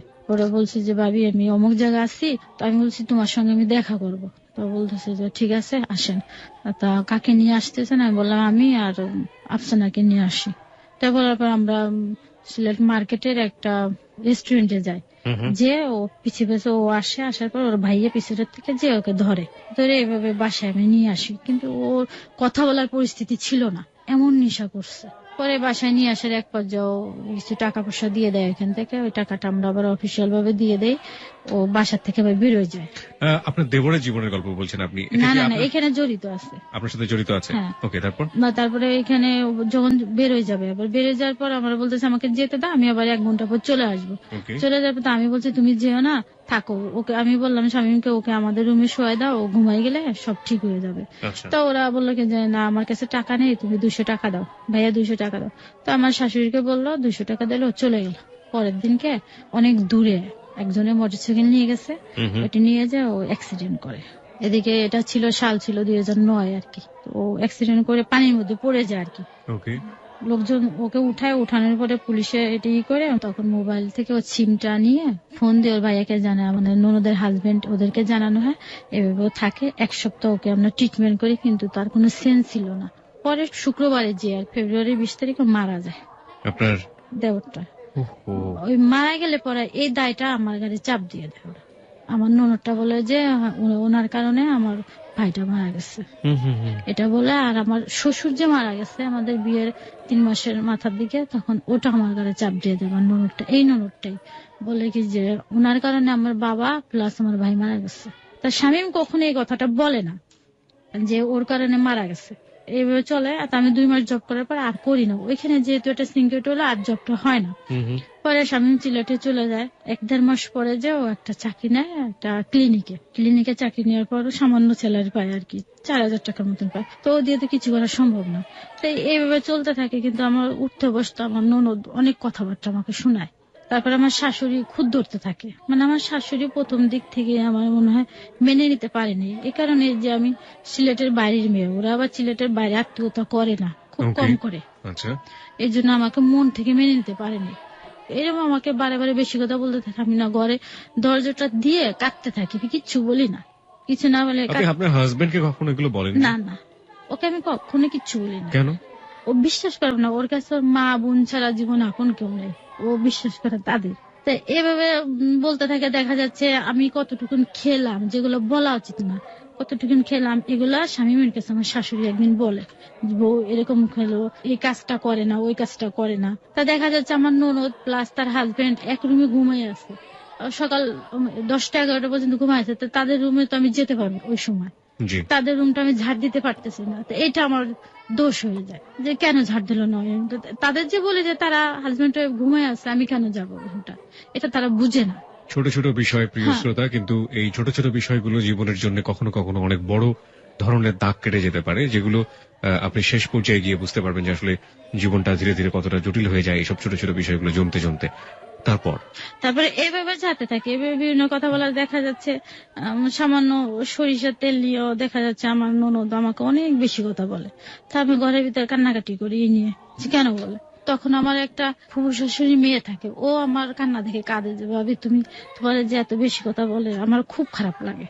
ওকে আবার আমি খুব আদর করতাম। এভাবে চলতে থাকে। যার এক পর্যায়ে একদিন হয়েছে কি শামীম তো চলে আসে সিলেটে, ও থাকে একটা প্রাইভেট ক্লিনিকে চাকরি করে। একদিন হয়েছে কি এক ধরনের মাছ আনছে যেগুলো আমি খাই না, কখনো খাই না ছোটবেলা। আমি এবার একটু বেছে বেছে খাই। কি মাছ? এটা বাইন জাতীয়, বাইনটা আমি খাই না। বাইন গুথুম যেগুলা বলে এগুলো আমি কখনো খাই না। কারো কাছে এটা খুব মজার, কারো কাছে এটা খুব এইগুলা নিয়ে আসে, এগুলো দিয়ে ও 3-4 প্রকারের তরকারি রান্না করে, কিন্তু আমি খাইনি। তা আমার শাশুড়ি প্লাস আমার হাজবেন্ডকে খাবার দিয়ে আমি না আমার রুমে চলে গেছি। রুমে যে ভাতটা নিয়ে গেছি, ভাত নিয়ে যে আমি স্রেফ মরিচ আর পেঁয়াজ দিয়ে খাওয়া শুরু করছি। আমি কিছু বলি না, যেহেতু তার সামনে খেলে হয়তো তার খারাপ লাগতে পারে, এই জন্য আমি কিছু নিয়ে নি। স্বামী বলতেছে যে মুক্তি কই গেল। ওরা আবার ও দেশে ভাষা বেটি বলতো মেয়েদেরকে। হ্যাঁ, ওরা বেটি বলতো, কিন্তু এটা এদিক দিয়ে কিন্তু খারাপ ভাষা, কিন্তু ওদের দিকে মেয়েদের বেটি বলতো বা পুরি বলতো। এক দেশের বুলি আরেক দেশের গালি, একটা কথাই আছে। পুরি বলে ডাকতো বা বেটি বলে ডাকতো। বেটি দেখে দেখলাম কই গেল। তার স্বামী উঠে যায়, দেখে কি যে আমি ভাত খাইছি। তা রাত্রে পুরি এরকম, ব্যাপারটা নিশ্চয়ই অনেক, এটা নিয়ে অনেক মজার জোকসও আছে। পুরি কিন্তু এক ধরনের খাবার, আপনার এটা নিশ্চয়ই আমি জানতে জানি, হবে। হ্যাঁ, কিন্তু ওদের দেশে পুরিটা বেশি ব্যবহার করে, পুরি পোয়া হ্যাঁ, ছেলেদেরকে পোয়া। এবং পুরি ওদের হোটেলগুলোতে গিয়ে মোটেও বলবেন না যে পুরি খাবো বা এরকম কিছু একটা। না এখন তো আমি জানি, আগে তো ওগুলো জানতাম না। হ্যাঁ, অ্যাকশন এবং রিয়াকশন না দুটোই হয়ে ওদের যাবে। কথাবার্তা অনেকে আমাদের এখান থেকে যদি কেউ গেছে কখনো বুঝতে পারে না, হুম, হুম। কথা বোঝে না, কিন্তু আমি তো সব বুঝি আস্তে জি, আস্তে। তারপর? আমাকে বলে কি রাত্রে পানি গরম করে নিয়ে আসো যখন ঘুমোইতে যাবো তখন। তা আমাকে বলছে কেন, কই পানি গরম করে নিয়ে আসো, বলছি পানি গরম করে এনে দিছি, মগে করে এনে দেওয়ার পরে আমি বলছে হরলিক্সটা গুলাও। তো হরলিক্স গুলাইতে বলছে, আমি হরলিক্স গুলাইছি, গুলানোর পরে বলছে এটা খাও। তাই বলছি দেখো আমি তো গরম জিনিস যদি রাত থেকে আমার ঘুম এমনি কম, আমার ঘুম হবে না। ওকে। তা আমাকে বলতেছে তোমার এটা খেতে হবে। তাই আমি বলছি দেখো আমি খাবো না, তো আমি রাত্রে এটা খাবো না, আমার তো পেট ভরা, এখন আমি কিচ্ছু খাবো না। তো এক পর্যায়ে তুমি খাবা না কেন, কে জোর করছে? আমার হাজবেন্ড। ওকে। তো কেন খাবা না এটা, আমি বলছি দেখো আমি রাত্রে যদি খাই আমার সারা রাত একটু ঘুমাইতে পারবো না। হুম হুম। এটা বলার পরে এক পর্যায়ে আমার একটা মুখে থাপ্পড় মারছে। থাপ্পড় মারার পরে আমি, কথায় না কথায় মানে খুব তুচ্ছ বিষয় নিয়ে গায়ে হাত হ্যাঁ তুলতো। ওর একটা সমস্যা কি, ও একটু রাগী, কিন্তু ও আবার যে হাতটা বা হাত দিয়ে মারতো বেশি, বা হাতে প্রচন্ড শক্তি। এবার আমি বলছি তুমি আমার থাপ্পড় দিলে কি, আমি এটা খাবোই না। এটা বলার পরে কাপটা ধরে মানে ফেলে দিয়ে ভেঙে ফেলছে। পরে আমাকে 2-3টা থাপ্পড় দিলে, আমি বলছি দেখো এটা নিয়ে বাড়াবাড়ি করো না, আশেপাশে মা ওরা রয়েছে শুনতে পাবে, এটা বললে আমাকে আমার বাপ মা তুলে বকা দিয়ে ইচ্ছা মতন মারে। আশেপাশে আমার শাশুড়ি ননদ টনদ আসছে, এটা না শুনে মিলে আমার শাশুড়ি বলে কেন বেটি কেন এত উচ্চস্বরে চিৎকার করে কেন, অমুক তো। আর ননদ, আমার ননদটা শোনা নাই কিছু নাই, ও যে আমার মুখে গেছে মার নিয়ে গেছে, কি জিনিস সেটা? মার? হাত নিয়ে গেছে আর কি মারার জন্য। আচ্ছা আচ্ছা। আমার এই ছোট ননদটা উনি হাত নিয়ে- উনি তো আপনার হাজবেন্ডের চেয়ে বয়সে ছোট ছিল না, আপনার হ্যাঁ ননদ? দুইটা এই ননদ। ননদ আপনার গায়ে হাত তোলার জন্য গিয়েছে? হ্যাঁ যে আমাকে বলতেছে শ্যাট আপ এরকম বলছে। বলার পরে এই জিনিসটা আমি কিছু বলি নাই, আমি মারছে প্রচন্ড ভাবে মারছে, আমার জায়গায় জায়গায় লাল হয়ে গেছে আর কি, মারির চোটে পরে আস্তে আস্তে ওটা কালো হয়ে গেছে। তা কালো হওয়ার পরে এদিকে আমার দেবর 40 দিন যে একটা করা হয় না, মিলাদ দেয়, সেটার জন্য দেশের বাড়ি যেতে হবে। আমি তো তার সাথে কথাবার্তা বলি স্বাভাবিক, কিন্তু বাড়িতে যা দেখে আমার মুখে দাগ, হাত পায়ে দাগ। তো ওরা জিজ্ঞেস করে ভাবি কি হয়েছে, আমার চাচা তো নতুন, ওরা আমাকে খুব ভালো জানে, বাড়ির সবাই আমাকে খুব ভালো জানে। তা বলছে যে তোমার এখানে দাগ কেন, তা আমি বলছি কিচ্ছু না এমনিতেই। তা আমি আর এটা বলিনি। তো বাসায় এসে ওই জিনিসটা স্বামীর খুব লাগছে, যে আমি আমার বউকে মারছি, ব্যাস বলা কথা। তো তুই আমার ছোট বোন হয়ে কেন মার দিতে গেলি, ওই জিনিসটা ওই ধরছে, আমি তাকে কিচ্ছু বলিনি। তখন এটা ডেকে ওরা আমার শাশুড়িকে ডেকে বলছে আম্মা যে আমি মারছি, আফসানার তো উচিত হয়নি ওর গায়ে হাত তুলে যাওয়ার জন্য। তা আমার শাশুড়ি যে বুঝাইছে যে তোর তো আসলে জিনিসটা ভুল হয়েছে, তোর বড় বাবু তুই কেন গেছিস, তুই যে তোর বড় বাবুর কাছে ক্ষমা চা। তা বলতেছে আমি ক্ষমা চাইতে পারবো না। ও নুন দিয়েটা আসছে, আসার পর নুনের ডেকে নিয়ে গেছে, এই তুমি এদিকে আসো, এটা আমার হাজবেন্ড, আমি যা বলবো তাই শুনবে, এটা বললো আর কি ওর হাজবেন্ডের কথা। তো এক পর্যায়ে কি বুঝাইছে ওর হাজবেন্ড প্লাস আমার শাশুড়ি কি বুঝাইছে, ওইটা যে ও যে আমার কাছে ক্ষমা চাবে না, এটার জন্য স্বামী কাঁদছে, যে আমার ছোট বোন আজ আমার কথা শুনলো না, ও চোখ দিয়ে পানি বের করে ফেলছে, কাঁদছে স্বামী। তারপরে তোমার বউ তোমাকে শিখাই দিচ্ছে কথাগুলো নাকি, আদৌ কিন্তু আমি কিছুই বলিনি তাকে। এটার জন্য পরে ও কি ভেবে বোঝানোর পরে আমার শাশুড়ি প্লাস নন্দ আমার কাছে ক্ষমা চাইছে। ক্ষমা চাওয়ার পর আমার শাশুড়ি বলছে যে ছোট মানুষ বুঝতে পারেনি, তুমি কিছু মনে করো না, তুমি ওর মাথায় হাত দিয়ে আদর করে দাও। আমি ঠিক সেটাই করলাম। করার পরে এটা নিয়ে এভাবে চলতে থাকে, কিন্তু আমার ননদ উঠতে বসতে আমাকে বিভিন্ন কথা শোনায়। আর আমার শাশুড়ি এই যে খাওয়ার খোটা দেয়, এটা সেটা করার পরে পরে আমি চিন্তা ভাবনা করলাম যে আমি চলে যাবো এখান থেকে। স্বামীকে শুধু বললাম যে তুমি যদি ভালো চাকরি করতে পারো তাহলে আমি চলে যাই, চাকরি করে যদি আলাদা বাসা নিতে পারো তাহলে আমি আসবো, তাছাড়া আমি আসবো না। প্রিয় শ্রোতা, আমরা একটা বিষয় এখানে লক্ষ্য করলাম যে এমন একজন বাঙালি নারীকে আমরা পাচ্ছি একবারে শাশ্বত, বেশিরভাগ সময়ে যেটা আমরা দেখে থাকি, এটা কোনো হিন্দি সিরিয়ালের গল্প না, দিস ইজ রিয়েলিটি। এবং সে শিক্ষিতই হোক কিংবা মূর্খই হোক কিংবা অশিক্ষিতই হোক, যাই বলি না কেন, এই যে বউ শাশুড়ির যে দ্বন্দ্ব, এবং সেটা এক ধরনের বলা যেতে পারে যে ননদ থেকে শুরু করে হাজবেন্ড থেকে শুরু করে সবাই একটা এক পক্ষ হয়ে এই যে মেয়েদের উপরে কি বলা যেতে পারে ঘরের বউয়ের উপরে অত্যাচার, সেটা কিন্তু মানে ব্যতিক্রমী কোনো ঘটনা না। আপনি বাংলাদেশের গড়ে 10টা পরিবার সার্চ করে দেখেন, দেখবেন আপনি মোটামুটি 8 থেকে 9টা পরিবারের একই কাহিনী আপনি খুঁজে পাবেন। যাই হোক, বরং না হওয়াটা একটু ব্যতিক্রম মনে হয়। আমরা সেরকমই একজন নারীকে আজকে পেয়েছি, যিনি গৃহে বিভিন্ন ভাবে মানসিক এবং শারীরিক টর্চারের শিকার হচ্ছেন। আমরা জানি না যে শেষ পর্যন্ত আমরা কোথায় গিয়ে দাঁড়াবো। হ্যাঁ, তারপর কি হলো?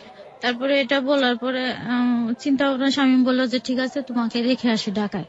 পরে আমরা রাত্রে আসার জন্য প্রস্তুতি হয়েছি।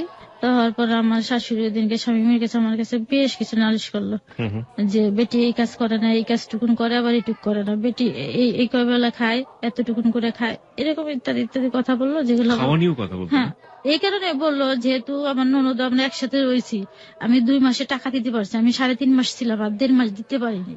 এই কারণে বলছি যেহেতু টাকা দিতে পারতেছি না, তার জন্য আমাকে বললো একটা খরচ আছে না, একটা মানুষের খরচ আছে না, এই জন্য বলছে কথাটা।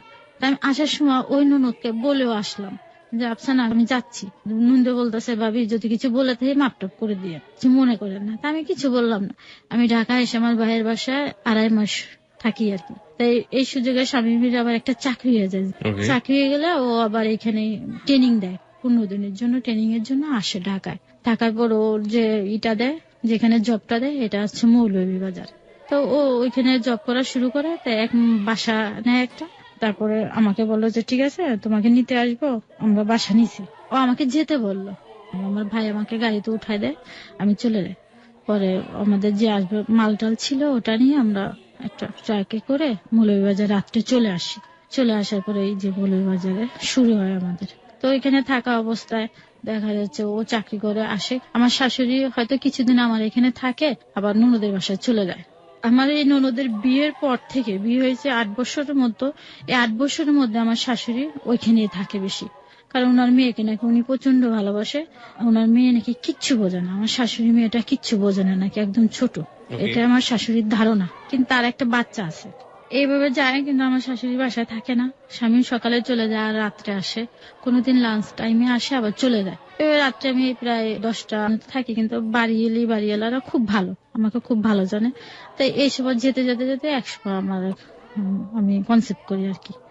বিয়ের কত মাস পর? এটা হচ্ছে বা কত বছর পর? 2.5 বছর তো হবে। বিয়ের 2.5 বছর পরে আপনি কনসেপ্ট করলেন? 2010-এ। ওকে, বিয়ের 2.5 বছর পরে আপনি কনসেপ্ট করলেন। হ্যাঁ, কনসেপ্ট করার পরে এটা স্বামী প্রথম দিকে এটা মেনে নিতে পারেনি। এটা বললো কি যে তুমি একটা কি বিপদে ফেলতেছো আমাকে। তাই আমি বলছি কি কেমন কি বিপদে, সব বাবারা খুশি হয়, তুমি এখানে এরকম কথাটা আমাকে কেন বলছো। তো এক পর্যায়ে আস্তে আস্তে কিন্তু এটা মেনে নেয়, ও খুব খুশি যেহেতু বাচ্চা। দেখতে আমার পরীক্ষার জন্য প্রস্তুতিও নিতে হবে, ফাইনাল পরীক্ষা শুরু হয়ে যাবে। কি পরীক্ষা ওটা? আমি মাস্টার্স ফাইনাল দিব তখন। ওকে। এবার যেতে থাকে, তা আমি ঢাকায় আসি যাই, একা একাই আসি, যে আমাকে গাড়িতে তুলে দেয়, আসি আবার যাই রেজিস্ট্রেশন করার জন্য, ফর্ম ফিল আপ করার জন্য বারবার আসতে হয়, যেতে হয় আমাকে। ওই অবস্থায় আমার দেখা যাচ্ছে আমি সারাদিন কিছু খেতাম না, ওই অবস্থায় খেতে পারতাম না। কিছু খেলে একটু পানি খেলে আমি বমি করে ওটা ফেলে দিতাম। আর স্বামী চলে যেত সকালে, আর আসতো 8টা বেজে যেত, 8টা-9টা বেজে যেত। তো আমাকে দেখাশোনার জন্য কেউ থাকে না। তা বাড়িয়ালি, তারপরে বাড়িয়ালির যে জাটা ছিল, ওরা আমাকে খুব কেয়ার করতো, যে তুমি কি করতেছো, কি খাচ্ছ, এই সময় তোমার কাছে একজন লোক থাকা উচিত, তোমার শাশুড়ি তো থাকতে পারে, এটা আমাকে বলে। তা আমি তাকে বলি কি যে আমার শাশুড়ি তো আসলে আমার ননদের বাচ্চার জন্য মায়া বেশি, ওইখানে থাকে, এটা বলে কাটিয়ে দিতাম। তো একদিন এরকম অবস্থা, আমার বাচ্চাটা পেটে থাকা অবস্থা, আমি স্বামীকে বলি দেখো এই অবস্থা সবাই প্রশ্ন করে, তোমার শাশুড়িটা তো থাকতে পারে, তুমি অসুস্থ।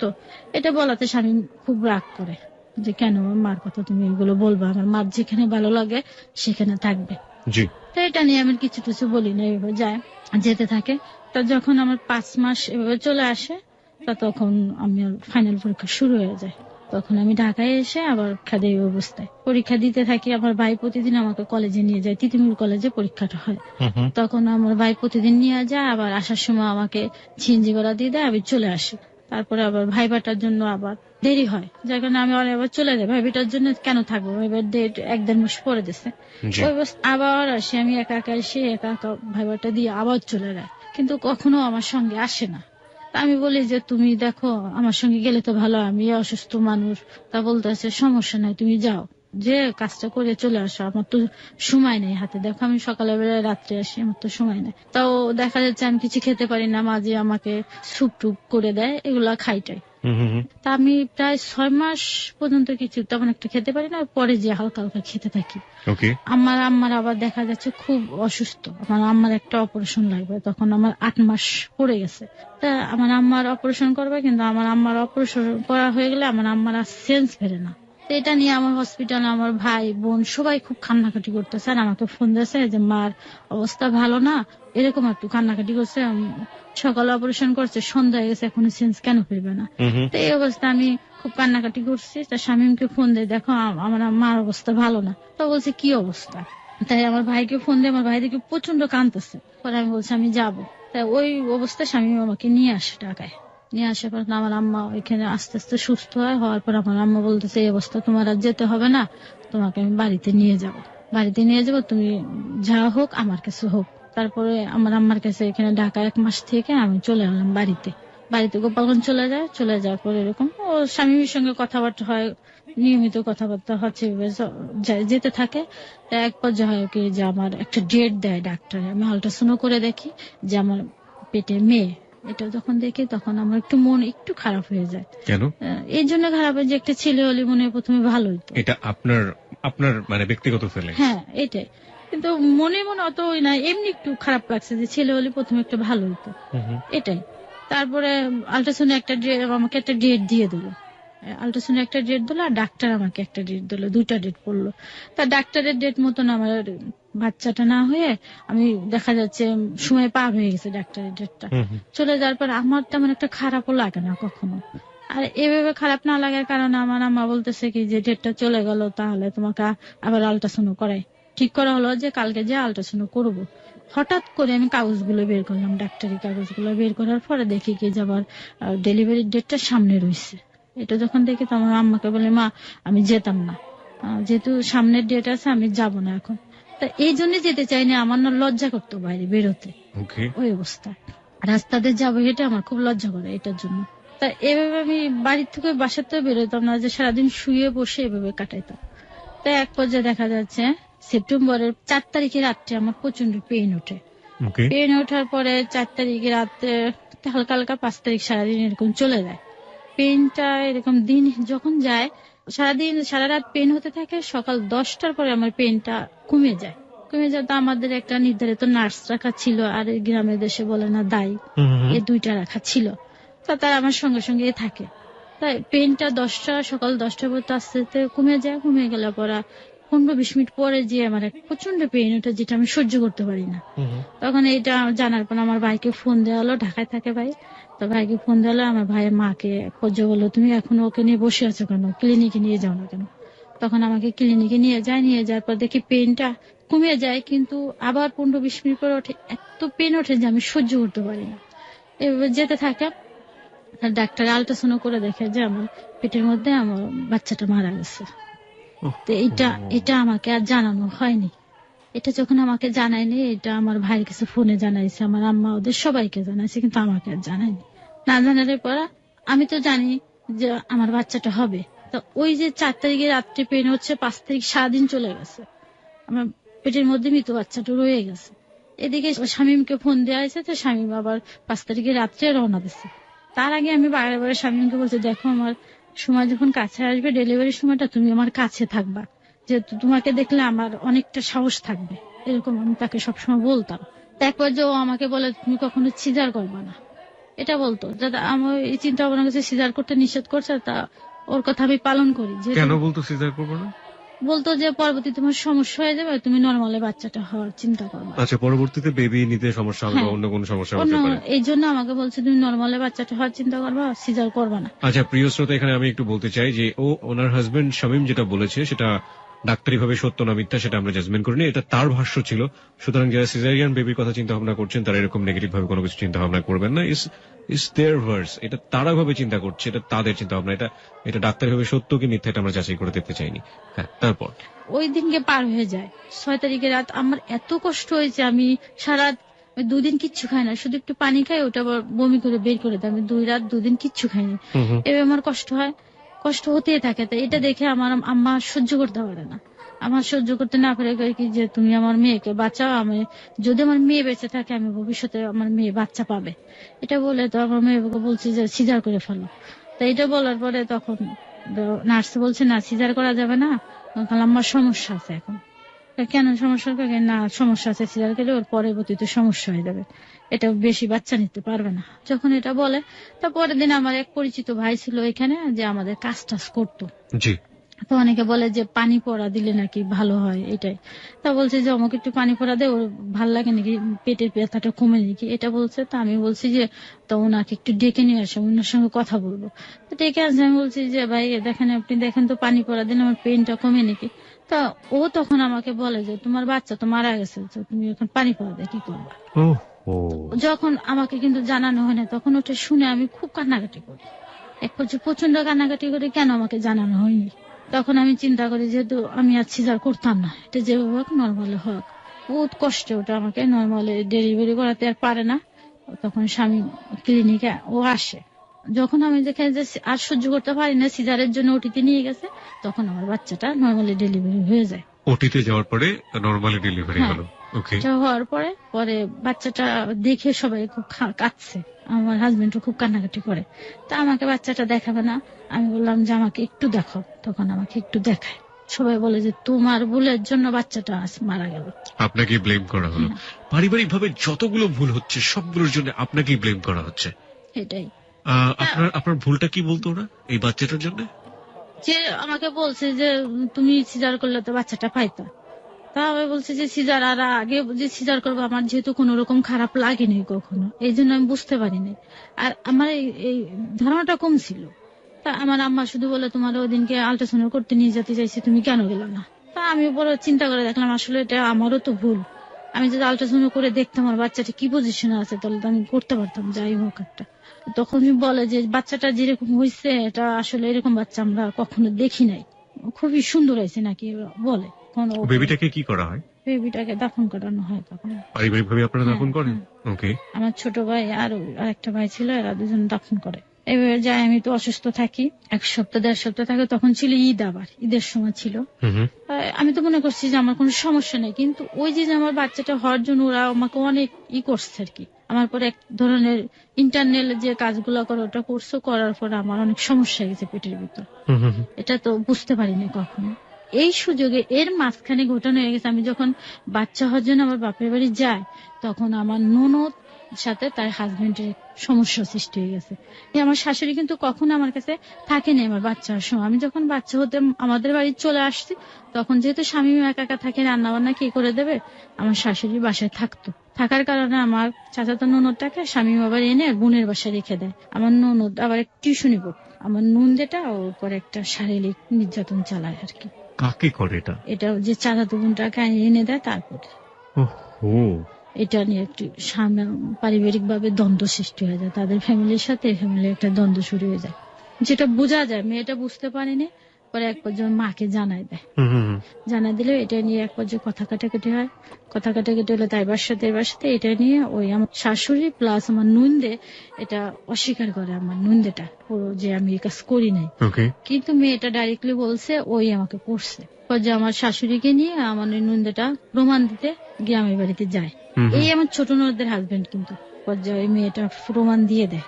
প্রমাণ কিভাবে দেয়? প্রমাণটা এভাবে দেয় যে ওকে 2টা ট্যাবলেট কিনে দেয়, ওষুধ কিনে দেয়, যেটা যে তোমার যদি একটু না হয় তাহলে তুমি ওষুধ 2টা খাবা। তো ওষুধটা মেয়েটা রেখে দেয়। রেখে দেওয়ার পর এটা প্রমাণ হয় তখন। তো এটা তো জানি না আমি, আমাকে জানানো হয়নি। এরা বলছে যে আমার শাশুড়ি প্লাস আমার ননদ বলছে এটা যেন বেটি না জানতে পারে। আমাকে বলছে না জানাইতে, স্বামীকে বলছে তুমি ও যেন জানতে না পারে। পরে স্বামী একদিন আমি হঠাৎ কথা বলতেছি ফোনে, তোর মনটা খুব খারাপ, আমি বুঝতে পারি ও যদি কখনো কিছু হয় আমি কেন যেন বুঝতে পেরে যাই।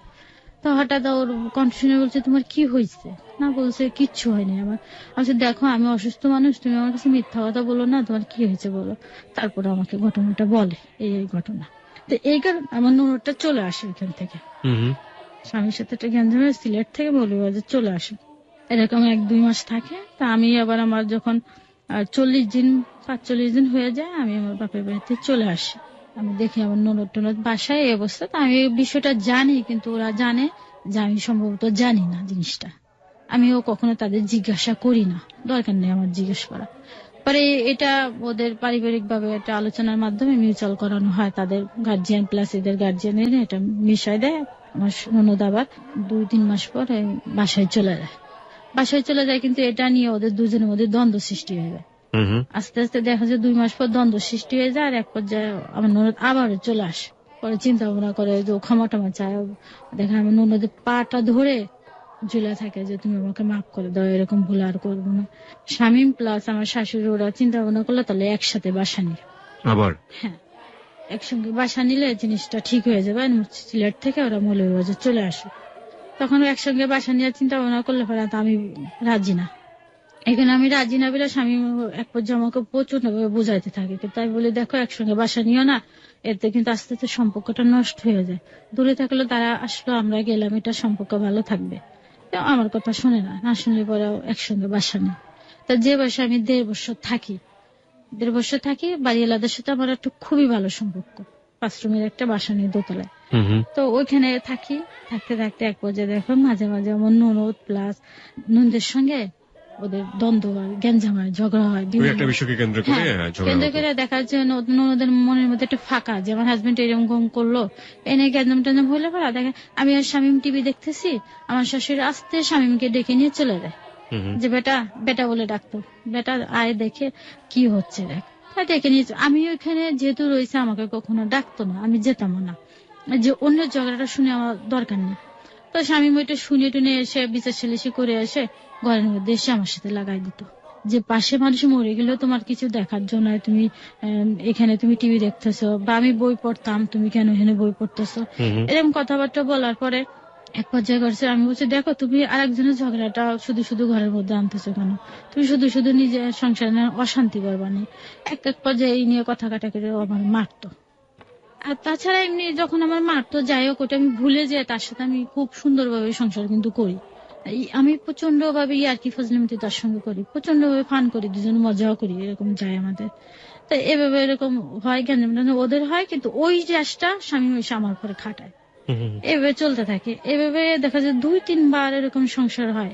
তা আবার একদিন ওরকম যে ওদের দুজনের মধ্যে গ্যাঞ্জাম হয়েছে স্বামী স্ত্রীর মধ্যে, ওইরকম আমার শাশুড়ি আবার স্বামীকে ডেকে নিয়ে গেছে, ডেকে নিয়ে যাওয়ার পরে আমাকে আর বলিনি ওই বিষয়টি নিয়ে। আমার হাজবেন্ড আবার আমাকে মারছে, মারার পরে এখন আমার ননদ চিন্তা করছে তার হাজবেন্ডকে ছেড়ে দেবে, তার সংসার আর করবে না।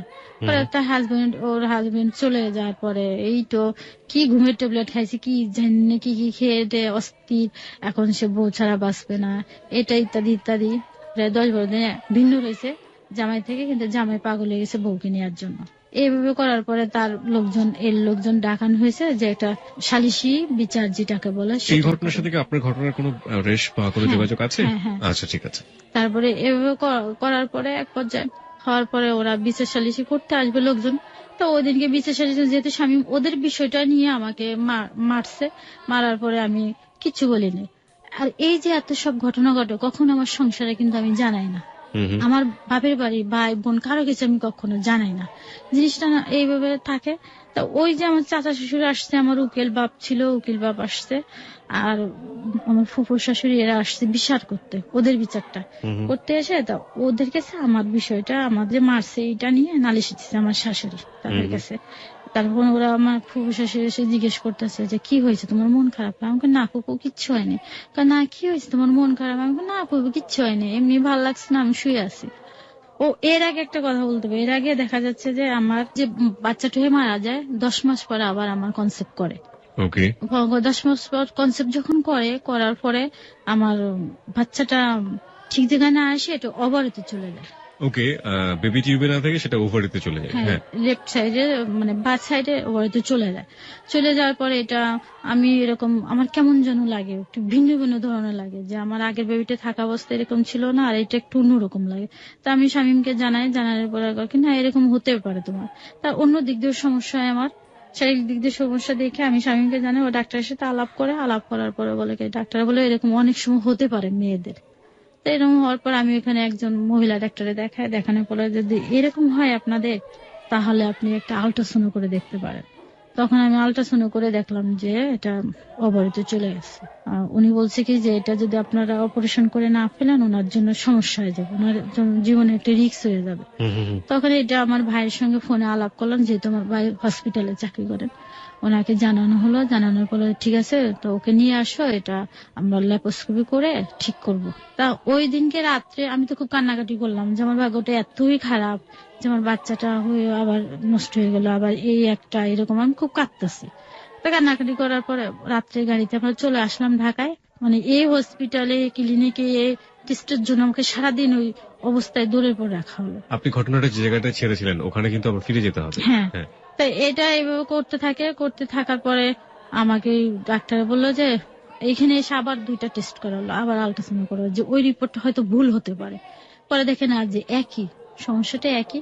তা বলছে দেখি আমরা ল্যাপারোস্কোপি করে এটা ঠিক করাতে পারি কিনা। তা যে পজিশনে আছে এটা ল্যাপারোস্কোপি করানো যাবে না। তখন বলে ওনাকে অপারেশন করা ছাড়া কোনো গতি নেই। তখন ওরা বললো যে ঠিক আছে রাত্রে আমরা অপারেশন করে চিন্তা ভাবনা করবো, যদি ওনার সন্ধ্যার সময় প্রচন্ড পেইন হটে তাহলে কিন্তু অপারেশন করতেই হবে। তা ঠিকই আমি সারাদিন ওই যে বসে থেকে টেস্ট করানোর পরে দেখি সন্ধ্যার পরে আমার প্রচন্ড পেইন, যে আমি সহ্য করতে পারতেছি না। তারপরে রাত্রে 8টার দিকে আমার অপারেশন হয়ে যায়। অপারেশন হয়ে যাওয়ার পরে আমার বাঁ সাইডের টিউব একটা ফেলে দেওয়া হয়। একটা টিউব ফেলে দেওয়া হলো। হ্যাঁ, একটা টিউব ফেলে দেওয়ার পরে তারা ডাক্তারের তত্ত্বাবধানে থাকি কয়েক মাস পর পর, 1 মাস পর পর না ডাক্তার দেখাতে হয় আমাকে। তো এইভাবে আমি 15 দিন থাকি। আর এর আগে আমি অনেক আগে কলেজের চাকরির জন্য ভাইবা দিয়ে আসছি। তা যেদিন অপারেশন করাবো 4 তারিখে সেপ্টেম্বরের 4 থেকে 2011 সাল ছিল এটা। তখন ওই দিনকে আমার ফোন আসছে আমার চাকরিটা হয়ে গেছে, কলেজের চাকরিটা হয়ে গেছে। তখন ও স্বামী ফোন দিয়ে তাদেরকে জানায় দেখেন উনি তো একটু অসুস্থ, হসপিটালে আছে, ওনার একটা অপারেশন হয়েছে, ওনাকে একটু সময় দেন, সামনের মাসে যে উনি জয়েন করবে। তো ওরা কথাটা মেনে নিল আর কি। তারপরে আমার তো অপারেশন হয়ে যায়, তাই একদিন চাকরির জন্য বারবার ওরা ফোন দেয় ওইখান থেকে, কলেজ থেকে। তা আমাকে 15 দিন পর আমাকে ঢাকা থেকে নিয়ে যাওয়া হয়, স্বামী এসে আবার নিয়ে যায়। ওই আমাকে ডাক্তার বললে 3 মাস রেস্টে থাকতে, আমি কিন্তু কোনো রেস্টে নাই। ওদিনকে যে আমি রাত্রের থেকে রান্না শুরু করি ওই অসুস্থ শরীরে। এভাবে যেতে থাকে। তাই একসঙ্গে যেহেতু আমাদের বাসা, আমার শাশুড়ি করতো কি দেখে যে বউটা কিছু করতে পারে না অসুস্থ শরীরে, আমার শাশুড়ি আমার সংসারে একটা কাজও কখনো করতো না। আর আমার শাশুড়ি সব খুঁটিনাটি সব কাজ আমার ওদের সংসারে করে দিত, সব এভরিথিং। সকালে ঘুম থেকে উঠে তার রান্নার থেকে করে তার পোশাক আশাক সব, তার বাচ্চা লালন পালন খাওয়া, আমার নুনদের পোশাক আশাক পর্যন্ত সে পরিষ্কার করে দিত আমার শাশুড়ি। তো আমার সংসারে একটা কাজও করতো না। তো এইভাবে আমি একদিন স্বামীকে বললাম দেখো আমি অসুস্থ শরীরে এরকম কাজ করি, আমি তাকে এভাবে বলিও নেই। তা বলছে আস্তে আস্তে করো কাজগুলো। তো এভাবে যখন আমার ওই যে সে আগের জায়গাটা যেতে হবে, তাদের হাজবেন্ডের মধ্যে এরকম গ্যাঞ্জাম ছাড়াছাড়ি হয়ে যাবে। তো 2 পক্ষের লোকজন আসিয়া যখন এই জিনিসটা মীমাংসার জন্য বসলো, তখন আমাদের যে আগে রাত্রে মারলো স্বামী, তাদের বিষয়টা নিয়ে এটা তখন তারা জানলে পরে আমার চাচা শ্বশুর এসে জিজ্ঞেস করলো যে বউ তোমার কি হয়েছে। আমি বললাম, না চাচা যান কিচ্ছু নেই। সালাম টালাম দেওয়ার পর পরে তারা আসলো, আমি চাটা করে দিলাম। চা করে দেওয়ার পরে উকিল বাপটাপ সব জিজ্ঞেস করলো। এক পর্যায়ে করলো যে তোমাদের একটা বিচার করতে এসে আমাদের আরেকটা বিচারের কথা শুনতে হচ্ছে। আমি কে দিচ্ছে আপনাদের কানে এগুলা, আমি তো আপনাদের কিচ্ছু বলিনি। ও করতো কি একটা রাগ করে আমার মায়ের কখনো রুমে থাকতো না, আমার শাশুড়ি রুমে যে ঘুমাইতো সবসময়ের জন্য। আমার শাশুড়ি রুমে যে 3 দিন ঘুমায়। তারপর শাশুড়ি বলছে যে তুমি এক জায়গায় ছেলেটা এক জায়গায় কেমন দেখায়, তুমি তোমার জামাইকে নিয়ে আসো। একটা সমস্যা কি ছিল যে আমার হাজবেন্ড হাজার অন্যায় করবে কখনো স্বীকার করে না যে আমি অন্যায়টা করছি। ও বলে কি আমি যেটা করছি সেটাই রাইট। তারপরও যে সে আলাদা ঘুমোচ্ছে তার পায়ে ধরে আমাকে আনতে হবে, ওদের রেওয়াজ হলো এটা। আমার শাশুড়ি বলতো কি যে বেটা মানুষ হাজার অন্যায় করবে, তুমি তার পায়ে ধরে নিয়ে আসবে ঘরে। তারপর আমার ফুফু শাশুড়ি এসে বললো যে যাও তুমি বেটাকে নিয়ে আসো, যেহেতু ওই রুমে কেমন লাগে। আমি বলছি যায় কেন সেই রুমে, বাসা কি আমার নেই, বাসা তার, সে বাসা ভাড়া দেয়, কেন ওই রুমে থাকে। পরে আমি যখন আমি বলছি যে রুমে আসো, তো বলছে আমি রুমে যেতাম না। তখন আমি মাথার নিচের থেকে বালিশটা নিয়ে আসছি, নিয়ে আসার পর ওকে কি ডিস্টার্ব করো না, আমার ভালো লাগে না, আমার এখানেই শান্তি, আমি এখানেই শান্তি আছে। তখন ও গেঞ্জি পরা ছিল, আমি গেঞ্জিটা ধরে টানতে নিয়ে চলে আসছি। এই অবস্থা বাসায় নিয়ে আসার পর জাস্ট আমাদের আবার ঠিক হয়ে গেছে এগুলা, আমরা আবার স্বাভাবিক সংসার করি। কিন্তু কথা হয়েছে একটা, তুমি আলাদা বাসা নেবা না ওরা আলাদা বাসা নেবে, দুইটার একটা, না হলে সময় আমি থাকতে পারবো না। আমি একটা জিনিস যেটা বুঝছি আপনার কথা শুনে, একটা শাশ্বত আবহমান বাংলার বধূ যেটাকে বলে পারিবারিক সমস্যায় জর্জরিত, এবং এই সমস্যাগুলোকে আসলে খুব বড় আকারের সমস্যা বলবেন নাকি খুব ছোট আকারের সমস্যা বলবেন, এটা আপনাদের ব্যক্তিগত ব্যাপার। তবে এই সমস্যাগুলো প্রত্যেকটা মেয়েই কম বেশি ফেস করে এই এই ফ্যামিলিগুলোতে। এবং শাশুড়ির সাথে যে একটা মনোমালিন্য, ননদের সাথে একটা মনোমালিন্য, হাজবেন্ড সেখানে কতটা সক্রিয় ভূমিকা পালন করছে, ওয়াইফকে কতটা সাপোর্ট করছে, সেখানে একটা মনোকষ্ট, সবকিছু মিলিয়ে একটা গ্রাফ আজকে এখানে পরিষ্কার হচ্ছে। 1, 2 নম্বর হচ্ছে আড়ালে কিন্তু প্রকৃতি অনেক বড় একটা ক্ষতি করে দিচ্ছে, আপনারা ঠিক বুঝতে পারছেন কিনা জানি না। সেটা হচ্ছে একবার তার সন্তান হওয়ার কথা, সে মৃত সন্তান প্রসব করলো। দ্বিতীয়বার সন্তান আসলো পেটে, কিন্তু সন্তান যেখানে থাকার কথা সেখানে না থেকে সেটা থাকলো অন্য একটা জায়গাতে। ডাক্তারের ভাষাতে এটাকে খুব সুন্দর করে বোঝানো সম্ভব। আমরা অ্যাজ এ হোল বলতে পারি যে যে জায়গাটায় বেবিটা থাকার কথা ছিল সেই জায়গাটা বেবিটা ছিল না, ছিল অন্য একটা জায়গায় শরীরের মধ্যে, এবং যে কারণে তার একটা টিউবকে ফেলে দিতে হলো, যেটা তার জন্য একটা মারাত্মক রিস্ক হয়ে গেল পরবর্তীতে বেবি নেবার ক্ষেত্রে। এরকম একটা সময়ের মধ্যে দিয়ে আমরা যাচ্ছি, এবং যেখানে একটা জিনিস আমরা দেখতে পেরেছি যে যে কোনো কিছু দুর্ঘটনা ঘটলে ঘুরে ফিরে এই ভদ্রমহিলা অর্থাৎ মুক্তি তার কাছে এসে তাকেই দোষ দেওয়া হচ্ছে যে তোমার কারণে এটা হয়েছে, তোমার কারণে এটা হয়েছে। এবং ইনি ওই যে আবার বললাম গ্রাম বাংলার একেবারে আবহমান কালের যে শাশ্বত বাংলার বধূ, সে সবকিছুই মুখ বন্ধ করে চুপ করে সহ্য করছে, না বলছে তার হাজবেন্ডকে, না বলছে তার বাপের বাড়ির কাউকে। এবং এটা শেষ পর্যন্ত কোথায় যায় এটাই এখন দেখার বিষয়। তারপর কি হলো একটু জানতে চাই। তারপরে আমার ননদরা আলাদা বাসা নিল, আমরা আলাদা বাসা নিলাম, এভাবে থাকে। গত বছর রমজানের ল্যাপ্রোস্কোপি করার জন্য সিলেটে এক ডাক্তার, মহিলা গাইনি ডাক্তারের সাথে আলাপ করলো। তো প্রথম রমজান আমাকে নিয়ে যাবে আলাপ করার জন্য। ওদিনই আমার কলেজ থেকে নিয়ে যায়। কলেজে তো আমি বোরকা পরে কখনো যাইনি, এভাবেই যাই যেভাবে আছি এখন। তো ও তখন আমাকে বললো কি যে চলো আমার আরেক ননদের বাড়িতে, সিলেট, ওদের বাড়িতে ওইখানে সিলেট। তো ওখানে যেতে বলে, আমি বলছি দেখো ওদের বাসাতে আমি বোরকা পরা ছাড়া কখনো যাইনি, গেলে ওরা সমালোচনা করবো, আমি এই অবস্থা যাবো না। তো এক পর্যায়ে কেন যাবে না তুমি? তার বলছে এই অবস্থা যা ঠিক হবে না। তারা বলছে কি ঠিক আছে তুমি না যাও, আমি যাবো, তোমাকে আমি গাড়িতে তুলে দিই। আমাকে গাড়িতে তুলে দেয়, আমি চলে আসি। কিন্তু ওটাও ভিতরে ভিতরে রাগ করতে থাকে, স্বামী রাগ করতে থাকে। তো আমি তাকে ফোন দিই, তুমি রওনা আছো, ফোনটা আমাকে রিসিভ করে বলে যে আমি গাড়িতে উঠবো 8টার সময়, রাত 8টায়। তো বাসায় এসে ওটারই ফুলতে থাকে এক পর্যায়ে। তবে জিজ্ঞেস করে বলে না আমার শাশুড়িকে সেটা বলে দেয় এক পর্যায়ে কথা কাটাকাটি হওয়ার পরে ওদিনকে আমার মারধর করার পরে আমি এক পর্যায়ে করে কি ঘর থেকে বের করে দেয়। তারপরে থেকে কিছু হলে আমাকে বলে ঘর থেকে বেরিয়ে যা, আমি তোর সাথে আমার বনিবনা হতো না, তোকে নিয়ে আমি থাকতাম না, তোর সঙ্গে আমার ফুসাইতো না, তুই চলে যা। এই সময়টা থেকে আপনি কলেজে টিচার ছিলেন? তখন আমি নিয়োগ করছি তখন কলেজে। আমি অপারেশনের 15 দিন পরে যে আমি জয়েন করছি। আপনি তখন জব করছেন? হ্যাঁ, জব করি, এবং যে স্যালারিটা দেয় তাকে আমি ধরে দিয়ে দিই। এভাবে চলতে থাকলে পরে যে বাড়িতে পরে বাসা নিলাম, বাড়িওয়ালারই আরেকটা রুম, বাড়িওয়ালা বললো আমাদের এই রুমে থাকো, কিন্তু গ্যাস ছিল না বাসায়, সিলিন্ডার ইউজ করতে হতো। যার কারণে আমরা সেই প্রথম যে বাসাতে ছিলাম মৌলভীবাজারে, সেই বাসা আবারও ভাড়া নিলাম। দেখা যাচ্ছে আমাদের সংসারে ভালোই চলে, আমি খুব তার সাথে ফান করি, মজা করে। দেখা যাচ্ছে আমি যদি ওকে বলি যে তুমি আমাকে একটু কোলে নাও, ও কোলে নিয়ে আমার এই রুম থেকে ওই রুমে যায়। মাঝে মাঝে নিজেই বলে চলো আমরা সন্ধ্যার পর ঘুরতে বেরোয়। দেখা আমরা কোনো এক রেস্টুরেন্টে হয়তো চাইনিজ খেয়ে আসলাম বা মুগলাই টুগলাই এগুলো খেয়ে চলে আসলাম, বা ওখানে মেলা হলে আমাকে নিয়ে যেত যেটা সেটা কিনে দেওয়ার জন্য, যেটা স্বাভাবিকভাবে মানে চলতে থাকে আমাদের। আমার মোট কথা এত ঝামেলার মধ্যে আমি মনে করি যে আমার হাজবেন্ড আমার কাছে ভালো। আমি ল্যাপ্রোস্কোপি করার সিদ্ধান্ত নিই। হ্যাঁ, ল্যাপ্রোস্কোপি করার সিদ্ধান্ত নিলে আমি টাকাটা ম্যানেজ করতে, তখন আমি তাকে বলে দেখো তুমি আমার কাছে 3 মাসের টাকাটা নিও না, 3 মাসের টাকাটা না নিলে আমার একটা অপারেশন করতে প্রায় 30-35 হাজার টাকা খরচ যাবে, এটা আমার টাকাটা ম্যানেজ করতে হবে। আমি আবার বাসা ভাড়া দিই, চাকরিটা হওয়ার পর তো প্রতি মাসে আমি বাসা ভাড়াটা দিই। তা দেওয়ার পর বলছে কি যে কেন দিবা না কেন, আমি কিভাবে দেবো বাসা ভাড়া এতটা, কিভাবে টানবো সংসার করে বাসা। আবার ওদিক দিয়ে আবার ওই চাকরিটা ছেড়ে দিয়ে নিজে ব্যবসা করতে থাকে। তারপরে দেখা যাচ্ছে ল্যাপ্রোস্কোপি করার জন্য আমি হালকা হালকা টাকা জমাই আর ওদিকে বাসা ভাড়াটা আমি ঠিকভাবে দিয়ে যাচ্ছি স্যালারির থেকে। তাই কিছু টাকা নিয়ে আমি ঢাকায় আসি, প্রায় 10,000 টাকা মাত্র। নিয়ে আসার পর আমার আম্মাকে ভাইকে বললে পরে আমার আম্মা ভাই বাকি টাকাটা আমাকে দেয়, প্রায় 35,000 টাকা আমার খরচ যায়। তো এখন আমি ল্যাপ্রোস্কোপি করাবো, আমাকে কিন্তু তুলে দেয় আমার বড় আপা আনতে যায়। ও অপারেশনের সময় আসবে না, যখন আসবে না তো আমি বললাম তুমি আমার স্বামী, তুমি আসবে না, ডাক্তারটা বারে বারে তোমাকে খোঁজে, মহিলা যে ডাক্তার উনি ওকে বারে বারে খোঁজে। যে কথা ওকে বলা যায় সে কথা তো আমার ভাইকে বলা যায় না, বড় ভাইকে বলা যায় না। তো অনেক সময় দেখা যাচ্ছে আমার ভাইয়ের সামনে এমন একটা ডাক্তারের কথা বলে আমি খুব লজ্জাবোধ করি আর কি। তো ওকে এই কথাগুলো বলেও আসবে না, তখন আমার বড় আমাকে ফোন দিয়ে বলে যে তোমার অপারেশন। তখন আমি ফোনে একটু কাঁদলাম যে আমি অপারেশন করব, ডাক্তারে শুধু হাজবেন্ড খোঁজে কিন্তু আমার হাজবেন্ডের ডাক্তারের পায় না। পরে এটা আমার ননদ সম্ভবত বড়টা বুঝাইছে, ওকে বোঝানোর পরে আমি বলতেছে যে ঠিক আছে আমি আসবো কিন্তু আমার কাছে কোনো টাকা নেই। যখন এই কথা বললাম তো আমি বলছি তুমি টাকা ম্যানেজ করে আসো, অন্য কাজের সময় তো তুমি ঠিকই টাকাটা ম্যানেজ করতে পারো, এখন তুমি পারবা না। তখনও 5,000 টাকা ধার করে নিয়ে আসে। এসে আমাকে বলতেছে অপারেশনের দিন আমি যখন অপারেশন করতে যাবো, ল্যাপারোস্কোপিটা করাবো, তখন আমার বলতেছে এই টাকাটা কিন্তু তুমি যেয়ে দিয়ে দিবা।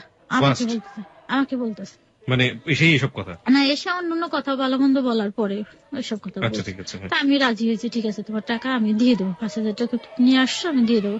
তা এই যে আমি অপারেশনটা করছি, ল্যাপারোস্কোপিটা করাইলাম প্রাইভেট ক্লিনিকে, এখানে 35,000 টাকা খরচ, ওর মধ্যে আমার হাজবেন্ড আমাকে 1 টাকাও দেয়নি।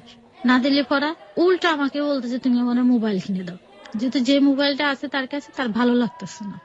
তখন বলছে আমার মোবাইল কিনে দাও। আমার আম্মাকে বললাম, আমার আম্মা একটা মোবাইল কেনার টাকা দিল, দেওয়ার পর ও মোবাইল নিজে এসে 10 নম্বর থেকে কিনে নিয়ে যায়। আসা যাওয়ার ভাড়াটা শুধু আমার হাজবেন্ড দেয়। অপারেশন করলাম আমি ফেব্রুয়ারির 27 তারিখে, অপারেশন করে 28 তারিখে আমার রিলিজ দিয়ে দেয়, একদিন রাখে। আমি 1 তারিখে চলে আসি, মৌলভীবাজার চলে যায়, 1 তারিখে চলে যায়, 2 তারিখে যে আমি আবার কলেজে জয়েন করি। যে আমার পেটে কিন্তু পুরো ব্যান্ডেজ করা, ওই অবস্থায় কলেজে যাই।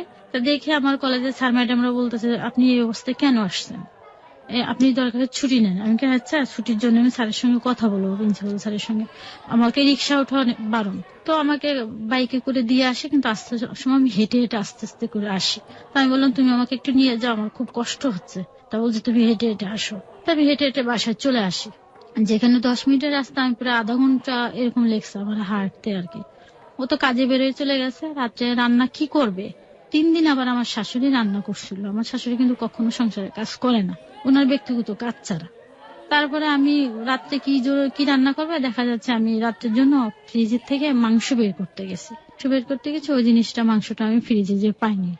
যখন পাইনি তা আমি এবার জিজ্ঞেস করলাম, আমার শাশুড়ি নামাজ পড়তেছে, আমি বললাম যে মা মাংসটা কোথায়। তা বলছে তুমি যার পরের দিন আমি রান্না করে খেয়ে ফেলছি। তা আমি বলার মধ্যে বললাম যে আমি না 1.5 কেজি মাংস রান্না করে রেখে গেলাম, যেহেতু আমি একদিন আসি মাঝখানে। তো এই কথা বলার পর আমি ভালো মন্দ কিচ্ছু বলি না, আমার শাশুড়ি আমার বেশ কয়েকটা কথা শুনাইলো। শোনানোর পরে আমি বসে আছি। তা রাত্রে শামীম আসার পরে শামীম বলতেছে তোমার মন খারাপ কেন। আমি বলছি আমার কিছু হয়নি। তারপরে কি যে না তোমার মন এরকম, আমি কলেজের গল্পগুলো করতেছি যে কলেজে আজকে এরকম হলো, প্রতিদিনই গল্প করতাম কলেজেরটা এসে। তা আমার শাশুড়ি এসে কান্না করে এটা নালিশ করে দিছে। যখন বলে দেওয়ার পর স্বামী মানে কিছু না শুনে না যাচাই করে আমাকে বেশ কয়েকটা কথা বললো, বেশি কথা বললো, ঘর থেকে বেরিয়ে চলে যায়। রাত্রে এসে আমার শাশুড়ি আর স্বামী একা একা ভাত খেয়ে ফেললো। আমি কিন্তু অসুস্থ শরীর, অপারেশন করা, আমার টাইম মতন ওষুধ খেতে হয়, আমি খাইনি। তখন আমাকে বললো না, আমি ওইটা মনে মনে খুব ধরে রাখছি যে কেন সে আমাকে ছাড়া কখনো ভাত খায় না, আজকে ভাত খেলাম, আমি আজকে ভাত খাবো না, এরকম একটা চিন্তা ভাবনা নিছি। তো এইখানে হয় কি ওই দিনকে রাত্রে আমাকে খুব মারে আর কি। শাশুড়ি খাটের পাশে দাঁড়ায় থাকে আর আমাকে ওই অপারেশন করা অবস্থা প্রচন্ড আগে মারে। মারধর করলে আমি রাত্রে আমার আপাকে ফোন দিই, আমি আমার আপাকে জানাতে বাধ্য হই যে আপা আমাকে যদি বাঁচাতে চাস তাহলে নিয়ে যা আমাকে, কি হয়েছে এই ঘটনা। ওই অবস্থা ঘর থেকে বের করে দেয় আর কি। আমি ঘর থেকে প্রায় 1 বছর ধরে যখন শুনতে পাচ্ছি আমার এরকম সমস্যা, পেটে আমার বাচ্চা কাচ্চা এরকম হবে না সমস্যা, তখন থেকে আমার সে ঘর থেকে বের করে দেয়, কিন্তু কখনো আমি বেরোই না। আচ্ছা দাঁড়ান, আপনি একটু আগে বলছিলেন যে আপনার পেটে বাচ্চা কাচ্চা হবে না, ব্যাপারটা কে বললো? এটা ডাক্তারে বলছে, যেহেতু এই যে ল্যাপারোস্কোপিটা করাইলাম আবার, এটা ডাক্তারে বলছে যে এখন আপনারা বাচ্চা যে আরেকটা টিউব আছে ওইটা সমস্যা দেখা দিচ্ছে। আচ্ছা, এই সমস্যাটা দেখাচ্ছে, ওই সমস্যা বলতে ওটা ব্লক দেখা দিচ্ছে। হ্যাঁ, এটা দেখা দেওয়ার পর না বলতেছে আমার হাজবেন্ডকে ডেকে ডাক্তার বলছে আপনারা একটা কাজ করতে পারেন, আপনারও সমস্যা নেই, স্ত্রীরও ঠিক আছে, তো আপনারা টিউবের বাচ্চা নিতে পারেন, টেস্ট টিউবে নিতে পারেন। তো আমার হাজবেন্ড রাজি না হলে পরে কি যে আমি নিতে পারবো না। তো আমি মাঝে মাঝে খুব কান্নাকাটি করার পরে এক পর্যায়ে ঠিক আছে তোমার যদি টাকা থাকে তুমি নাও, আমি এর ভিতরে নেই, এটা বললো। এখন যেটা ঘটনা করছে, এই যে পয়লা বৈশাখে আমি ইনভাইট করছি মানে ওই ননদ, যে ননদের কারণে আমার এত গ্যাঞ্জাম, ননদকে ফোনে আমি ইনভাইট করছি, করার পর আমার ইনভাইট তারা প্রত্যাখ্যান করছে, আসবে না। তা আসবে না তো শামীম বলছে তুমি রান্না বান্না করো, তাদের আমি নিয়ে আসবো। তো আমার ননদ শামীম যে নিয়ে আসলো, ঠিকই আসলো। আসার পরে তো আমার জিনিসটা খুব খারাপ লাগছে। তো বাসায় যখন আসে আমি গেটটা খুলে দেওয়ার পরে ভিতরে ঢুকে আমি তাকে বসতে বলি, কিন্তু আমার কথায় কোনো উত্তর বা কিচ্ছু করলো না, বসলো না। না বসার কারণে জিনিসটা আমার খুব খারাপ লাগছে। তারপরে আমি টেবিলে ভাত দিয়ে ওকে ডাকছি যে তুমি আফসানা খেতে ওঠো। ও আমার কথা খাইলো না, কিন্তু আমার শাশুড়ি যে বলছে সঙ্গে সঙ্গে ও খায়। তো এই জিনিসটা আমার খুব খারাপ লাগছে। আমি তাকে ইনভাইট করলাম, আমারটা প্রত্যাখ্যান করলাম, আমি খেতে বললাম, বসতে বললাম, কিছুই আমারটা শুনলো না। এটা খুব খারাপ লাগছে। তা দেখা যাচ্ছে প্রথম রোজায় আমি ক্লাস করাচ্ছি, টাইম এরকম 12টার পরে। তাই ক্লাস করার পর হঠাৎ একটা ফোন আসছে আমার মোবাইলে। ফোন আসলে পরে দেখে আমার ননদটা ফোন দিচ্ছে, ওই নামটা আমাকে বলতেছে যে তুমি বাসায় না কলেজে। ভালো মন্দ কোনো সৌজন্য বোধ নেই, প্রথমে বললো তুমি বাসায় না কলেজে। তা আমি বললাম আমি কলেজে। তা বলতেছে যে বিকালে আম্মার সঙ্গে আইসো, বাসায় আইসো, এটা আমাকে বললো। এটা যখন বললো তখন আমি বললাম যে আমার শরীরটা তো আসলে বেশি ভালো না, আমি বলতে পারি না। পরের দিন আবার আমার শ্বশুরের যে মৃত্যুবার্ষিকী, ওটার জন্য আয়োজন করতে হবে। এটা চিন্তা ভাবনা করে যাবতীয় কাজ টাজ গুছাচ্ছি। তো আমার হাজবেন্ড আবার ফোন দিয়েছে, আমার ননদ ফোন দেওয়ার পর বলছে তোমাদের ইফতারে দাঁত দিলাম এসো। তো আমার হাজবেন্ড বলছে কি যে তোমাকে কি বলছে? আমি বলছি এটা এটা বলছে আমাকে। তো তুমি কি বলছো? আমি বলছি আমি বলতে পারি না যাবো কি না যাবো। এটা বলার সঙ্গে সঙ্গে কেন যাবো না তুমি, তোমার যেতে হবে আনতেন, তুমি যাবো না কেন? আমি বলছি যে আমি যাবো না, আমার শরীরটা ভালো না। তোমার শরীর ভালো না, তা কাজ করতেছো কেন? তা আমি তো কাজটা তো আমার করতে হবে, আমি ছাড়া কে করবে কাজ? এটা যখন বললাম আমার হাজবেন্ড আমার চেয়ার দিয়ে বাড়ি ছাড়ছে। একটা বসার চেয়ার ছিল, ওটা দিয়ে বাড়ি ছাড়ছে। আমার শাশুড়িটা চেয়ারটা ধরে ফেলছে। তারপর ওখানে বাড়ি দিতে পারে না, আমার শাশুড়িকে নিয়ে ও করছে ননদের বাসায় চলে গেছে। আর আমি একা একা বাসায় কান্নাকাটি করে ইফতারি টিফতারি আয়োজন করে বের হয়েছি। তা আমি শুধু কাঁদলাম যে গত রমজান আমার শান্তিতে একটু রোজা থাকতে দিল না, এভাবে তো সেটা করলো। তো এই জিনিসটা ওর ভিতরে রেখে দিচ্ছে। তারপরে তো স্বাভাবিক আমি কথাবার্তা করে থাকি। এরপরে দেখা যাচ্ছে রাগ করে রাত্রে, রোজার দিন প্রথম রোজা আমি ক্লান্ত হয়ে পরে ঘুমিয়ে পড়ছি। তা দেখি যে 12টার দিকে ঘুম থেকে উঠে দেখি কি আমার শাশুড়ি রুমে যে ঘুমায় আছে। তা আমি তাকে ডেকে বললাম যে তুমি এখানে ঘুমাইছো, পাশের রুমে যে ঘুমাও, আর করো তুমি খাবা না রাত্রে? তা আমার কথা কিচ্ছু বললো না, ভালো মন্দ না বলে ওই রাত্রে চলে গেল। পরের দিনকে কি মনে ভেবে বিছানায় এসে শুইছে, রুমে এসে শোয়ার পরে মাঝখানে কোলবালিশটা দিয়ে ওর সাইডে ও, আমার সাইডে আমি, দুইজনে শুয়ে আছি। কিন্তু কেউ কার সঙ্গে কথাটা তো বলে না, বা কেউ কারোর টাচও করি না, আমরা এভাবে রয়েছি। এভাবে যাওয়ার পর দীর্ঘ প্রায় 12-13 দিন চলে গেছে। হঠাৎ করে আমার পেটের মধ্যে একটু পেইন করতেছে। তাই আমি বলছি কি দেখো না, আমার পেটে না হঠাৎ পেইন করে। ভালো মন্দ কিচ্ছু বললো না, না বলার পরে বলছে যে যে কদিন আসো চুপচাপ করে থাকো। এই কথাটা হঠাৎ আমাকে বললো। তো বলার পরে আমি কিছু কেন, তারপর আমি কিছু না বলে আমি ফ্লোরে বিছনা করে নিচে ঘুমাইতে যাই। তো এইভাবে ঘুমাই, এভাবে চলতে থাকে। ও আলাদা থাকে, আমি আলাদা থাকি। দীর্ঘ 13 দিন এভাবে আমরা আলাদা থাকলাম। হঠাৎ একদিনকে ওকে আমি ফোন দিয়েছি, আমি প্রচন্ড পেইন করে। পেইন করার পর আমি বলতেছি দেখো তুমি কোথায়? তা বলে কি জন্য ফোন দিচ্ছ সেটা বলো। তা আমি বলছি কি যে তুমি কি দূরে না কাছে? তো বলছে আমি দূরে। তো আমি আর জিনিসটা বলিনি। না বললে রাত 10টার সময় বাসায় আসছে।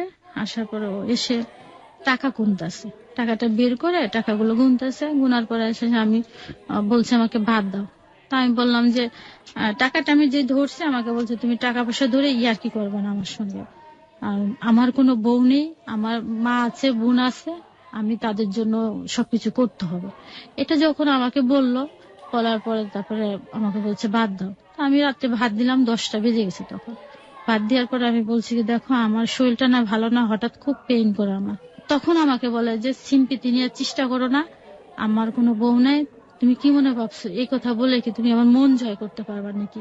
তোমার সাথে আমার ফুসাইতো না, আমি উকিলের সাথে কথা বলবো, তোমার মতন তুমি, আমার মতো আমি, তুমি আমার ঘর থেকে বেরোয় যাও। এটা যখন বললো, বলার পরে যে লোকজন ডাকো, এটা আমাকে বললো। তখন আমি বাড়িওয়ালাদেরকে ডেকে নিয়ে আসলাম। কি হয়েছে জিনিসটা শুনলো। শোনার পরে বলতেছে যে হ্যাঁ ও যেটা বলছে সেটা ঠিক আছে কথাবার্তা, কিন্তু ওকে নিয়ে আমি থাকতাম না, ওর সাথে আমার আর চলতো না। তা এই কথা বাড়িয়ে নিয়ে ওরা বুঝাচ্ছে যে শামীম দেখো মানুষের সংসারে প্রতিটা সংসার টুকিটাকি জিনিস হয়, তুমি সেটা ধরে রাখবা আর এইভাবে করো কেন? তা বলতেছে না আমি ওকে নিয়ে সংসার করতাম না। তা আমি আবার বলছি তোমাকে আমি ছাড়তাম না। যখন আমি এটা বলছি, বলার পরেও আমাকে রান্নাঘরের থেকে বটিটা নিয়ে আসছে। বটিটা নিয়ে এসে আমাকে মানে একটা বকা দিয়ে বলতেছে তোকে আজকে মেরে ফেলবো।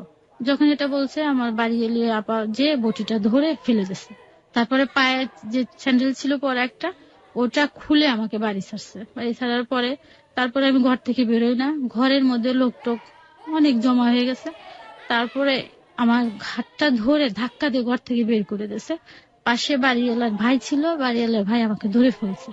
ধরে ফেলার পরে 500 টাকা নিয়ে আমাকে বসাইছে, বসানোর পর আমি কান্নাকাটি করছি। ওই রাত্রে ওদের কাছে ইচ্ছা মতন চিৎকার চেঁচামেচি করে আমার ভাইরে মারছে, আমার বাবাকে মারছে, ওকে নেমে থাকতাম না, অমক তমক এসব কথা বলে ওরা আম্মাকে নিয়ে চলে যায়। চলে যাওয়ার পর আমি কান্নাকাটি করতেছে, বাড়ি এলে ওরা সবাই বুঝাচ্ছে। পরে আমার ভাইকে ফোন দেওয়া হয়েছে, আমার ভাই বলছে ঠিক আছে কালকে আমি লোক পাঠিয়ে দিচ্ছি, তুমি চলে আসো।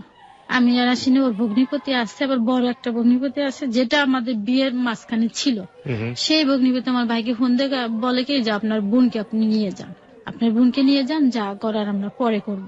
এটা বলার পরে তারপরে আমি ঘর থেকে বেরোই না। আমি 3 দিন 3 রাত একা একা আছি। আমি কি খাচ্ছি না খাচ্ছি খোঁজ খবর না। আমার শাশুড়ি আর ফিরে আসেনি, আর ও আসে না। এভাবে সারা রাত আমার বাড়ি এলে আমার পাহারা দেয়, দিন রাত্রে পাহারা দেয়। তো এক পর্যায়ে বলছে ওর মালটাল সহজনে নিয়ে বেরোয় চলে যায়। এটা আমার হাজবেন্ড বলে, বাড়িওয়ালার কাছে বলে যে ওর যা যা আছে সব টপ নিয়ে বেরোয় যায়, না হলে আমরা বাসায় ঢুকবো না। এটা বললে আমার বাড়িওয়ালা বলতেছে কি যে যেখানে তোমার হাজবেন্ড এটা মানে সহ্য করতে পারে না, তো সেখানে তো অন্যরা তো এটা সুযোগ পাবে, তো তুমি আর কি করবা, তুমি চলে যাও। তখন আমি মালটাল যখন নিবে, আমার চাচাতো ভাই আমার বড় বোন গেছে আমাকে আনতে। আনতে পরে চিন্তা করলাম যে আমি থানায় যে একটা জিডি করে আসি। তারপরে আমি থানায় গেছি, থানায় যে একটা জিডি করতে গেছি যে আমি এরকম মালটাল আমাকে নিয়ে বেড়ে যেতে বলতেছে, তার মাল নিয়ে যাব, তা আমাকে পরবর্তী যাতে দোষারোপ না করতে পারে এই কারণে আমি একটা জিডি করতে যাচ্ছি। থানায় লোকজন বলছে এটার জন্য তো কোনো জিডি হয় না, যদি চুরি যায় আপনার জিনিসটা জিডি হবে, তাছাড়া জিডি করা হবে না। তখন আমি জিডি করি না, চলে আসি কলেজের চেকটা নিয়ে আমি চলে আসি। পরে যখন মাল বের করবো তখনও আমি তাকে ফোন দিই, স্বামীকে ফোন দিই। ওই 4 দিনের মধ্যে খোঁজ না নেওয়ার পর আমি তাকে ফোন দিই, দেখো আমি চলে যাচ্ছি, তা আমি কি নিতাম বলো, তোমার যা যাচ্ছে নিয়ে যাও। তা আমি বলছি তুমি থাকবা না, কয় না আমি থাকবো না। তখন ওই বোনের স্বামী, সে ছোট বোনের স্বামীকে পাঠায় দেয়, ওই এসে উঠানে বসে থাকার পরে তা বলতেছি যে আমি তাকে বললাম যে কি মাল নিতাম, তুমি সংসার করছো না আমি করছি, আমরা দুজনে জানতাম, আর কেউ জানে নাকি, তো ওকে পাঠাইছো কেন? ও এসে তো ভিতরেও দেখে না, বাইরে এসে বসে আছে। তখন আমার ননদ না এক পর্যায়ে আমার পরে আর কি ক্ষিপ্ত হয়ে চলে আসে। ক্ষেপে চলে আসার পরে আমি একটা তখন দিতে বাধ্য হয়ে একটা বকা দিই আর কি তাকে। পরে ও আমার হাজবেন্ড ও ননদ বলে কি যে ওকে কেটে পিস পিস করে কেটে রেখে দেবো আমাকে বলে। বাড়ি এলে ওরা ক্ষিপ্ত হয়ে ওরা বলে কি যে এত বড় সাহস আমার বাড়িতে এসে সিনকেট করে। এটা বলার পর চলে যায়। পরে আমি ঢাকায় চলে আসি। এই পর্যন্ত আমার এখন পর্যন্ত কোনো খোঁজ খবর নেয়নি। কত সালে আপনি ঢাকায় চলে আসলেন বা কতদিন আগে চলে এসেছেন? এটা চলে আসছি জুলাইয়ের 24 তারিখে সমস্যাটা সৃষ্টি, আর জুলাইয়ের 27 তারিখে চলে আসছি। এই তো কিছুদিন আগে, তাই তো? হ্যাঁ। আমার কিছু কোশ্চেন আছে। প্রথম কোশ্চেনটা হচ্ছে আপনি কলেজের জবটা কি করেছেন, ছেড়েছেন না? কলেজের জবটা পরে ওরা কলেজ থেকে আমাকে ফোন দেয়, যেহেতু বন্ধু ছিল। আপনি ছেড়েছেন না কোনো কারণে? কেন ছেড়েছেন? ছেড়েছি যখন মৌলভীবাজার থাকার আমার জায়গা নাই, একা একা একটা মেয়ের পক্ষে থাকার সমস্যা সম্ভব না। আপনার আরো দুটো জব ছিল, সেগুলো আপনি আপনার ফ্যামিলি মেইনটেইন করতে গিয়ে সেগুলো আপনি ছেড়ে দিয়েছেন। হ্যাঁ। এখন আপনার বয়স 33, যেটা আপনি অনুষ্ঠানের শুরুতে বলছিলেন। রাইট নাও আপনার প্রকৃতি প্রদত্ত যে সন্তান ধারণ ক্ষমতা, সেটাও অনেকখানি বলতে পারি যে 95% হচ্ছে রিস্কে চলে গিয়েছে, এবং বাকি 5% উপরওয়ালা যদি চাই তাহলেই সম্ভব, নইলে সম্ভব না। আর এখন আপনার জায়গাটা থেকে আপনি কি করতে চাচ্ছেন? আপনার হাজবেন্ড কি চাচ্ছে? আপনার হাজবেন্ড চাচ্ছে সেকেন্ড ম্যারি করতে, মানে দ্বিতীয় বিয়ে করতে। সে তো আমাকে সবসময় বলছে এটা। সে আমার যখন জানতে পারছে যে আমার বাচ্চা কাচ্চা হওয়া একটা রিস্ক, তখন থেকে আমাকে প্রায় এসে বলছে দেখো সবাই আমাকে বলে যে তুমি আর কবে বাচ্চা হতো স্বামী, তোমার তো বয়স বেড়ে যাচ্ছে, আর বাচ্চা কাচ্চা কবে হতো। তখন এইগুলা সময় শেয়ার করতো। শেয়ার করার পর আমি বলতো যে আমি বিয়ে শাদী করবো। আমি বলছি ঠিক আছে তুমি বিয়ে করো, আমার কোনো আপত্তি নাই, আমি তো আমি চাকরি নিয়ে থাকবো। ওই বলতো যে আমি তাকে নিয়ে বাসায় রেখে দেবো আর বাড়িতে রেখে দেবো, তুমি বাসায় থাকলা। আমি ঠিক আছে তোমার যে সন্তান হয় আমি তাদের লালন পালনের ভারও নিব, আমি যতটুকুন পারি আমার সাধ্য মতো আমি চেষ্টা করব তাদের লালন পালন করার জন্য। তার মানে আপনি রাজি আছেন আপনার হাজবেন্ডের দ্বিতীয় বিয়ের ব্যাপারে? হ্যাঁ, যেহেতু তার বংশ রক্ষার দরকার, ও একা, এটার জন্য আমি রাজি ছিলাম। তারপরে আমি যেহেতু পছন্দ করে বিয়ে করছি, আর আমি তাকে এখন পর্যন্ত একটা দিনের জন্য বলতে পারি না। আপনার উপর এত অত্যাচার হলো, আপনার উপর এত নির্যাতন হলো, পারিবারিক ভাবে নির্যাতন হলো, সবকিছু হলো, আপনার ক্যারিয়ার স্ম্যাশ হয়ে গেল, আপনার সবকিছু একেবারে অসহায় নিদারুণ একটা পরিস্থিতির মধ্যে বর্তমান রয়েছে, তারপরও আপনি তাকে ভালোবাসছেন, ভুলতে পারেন না, এটা কি?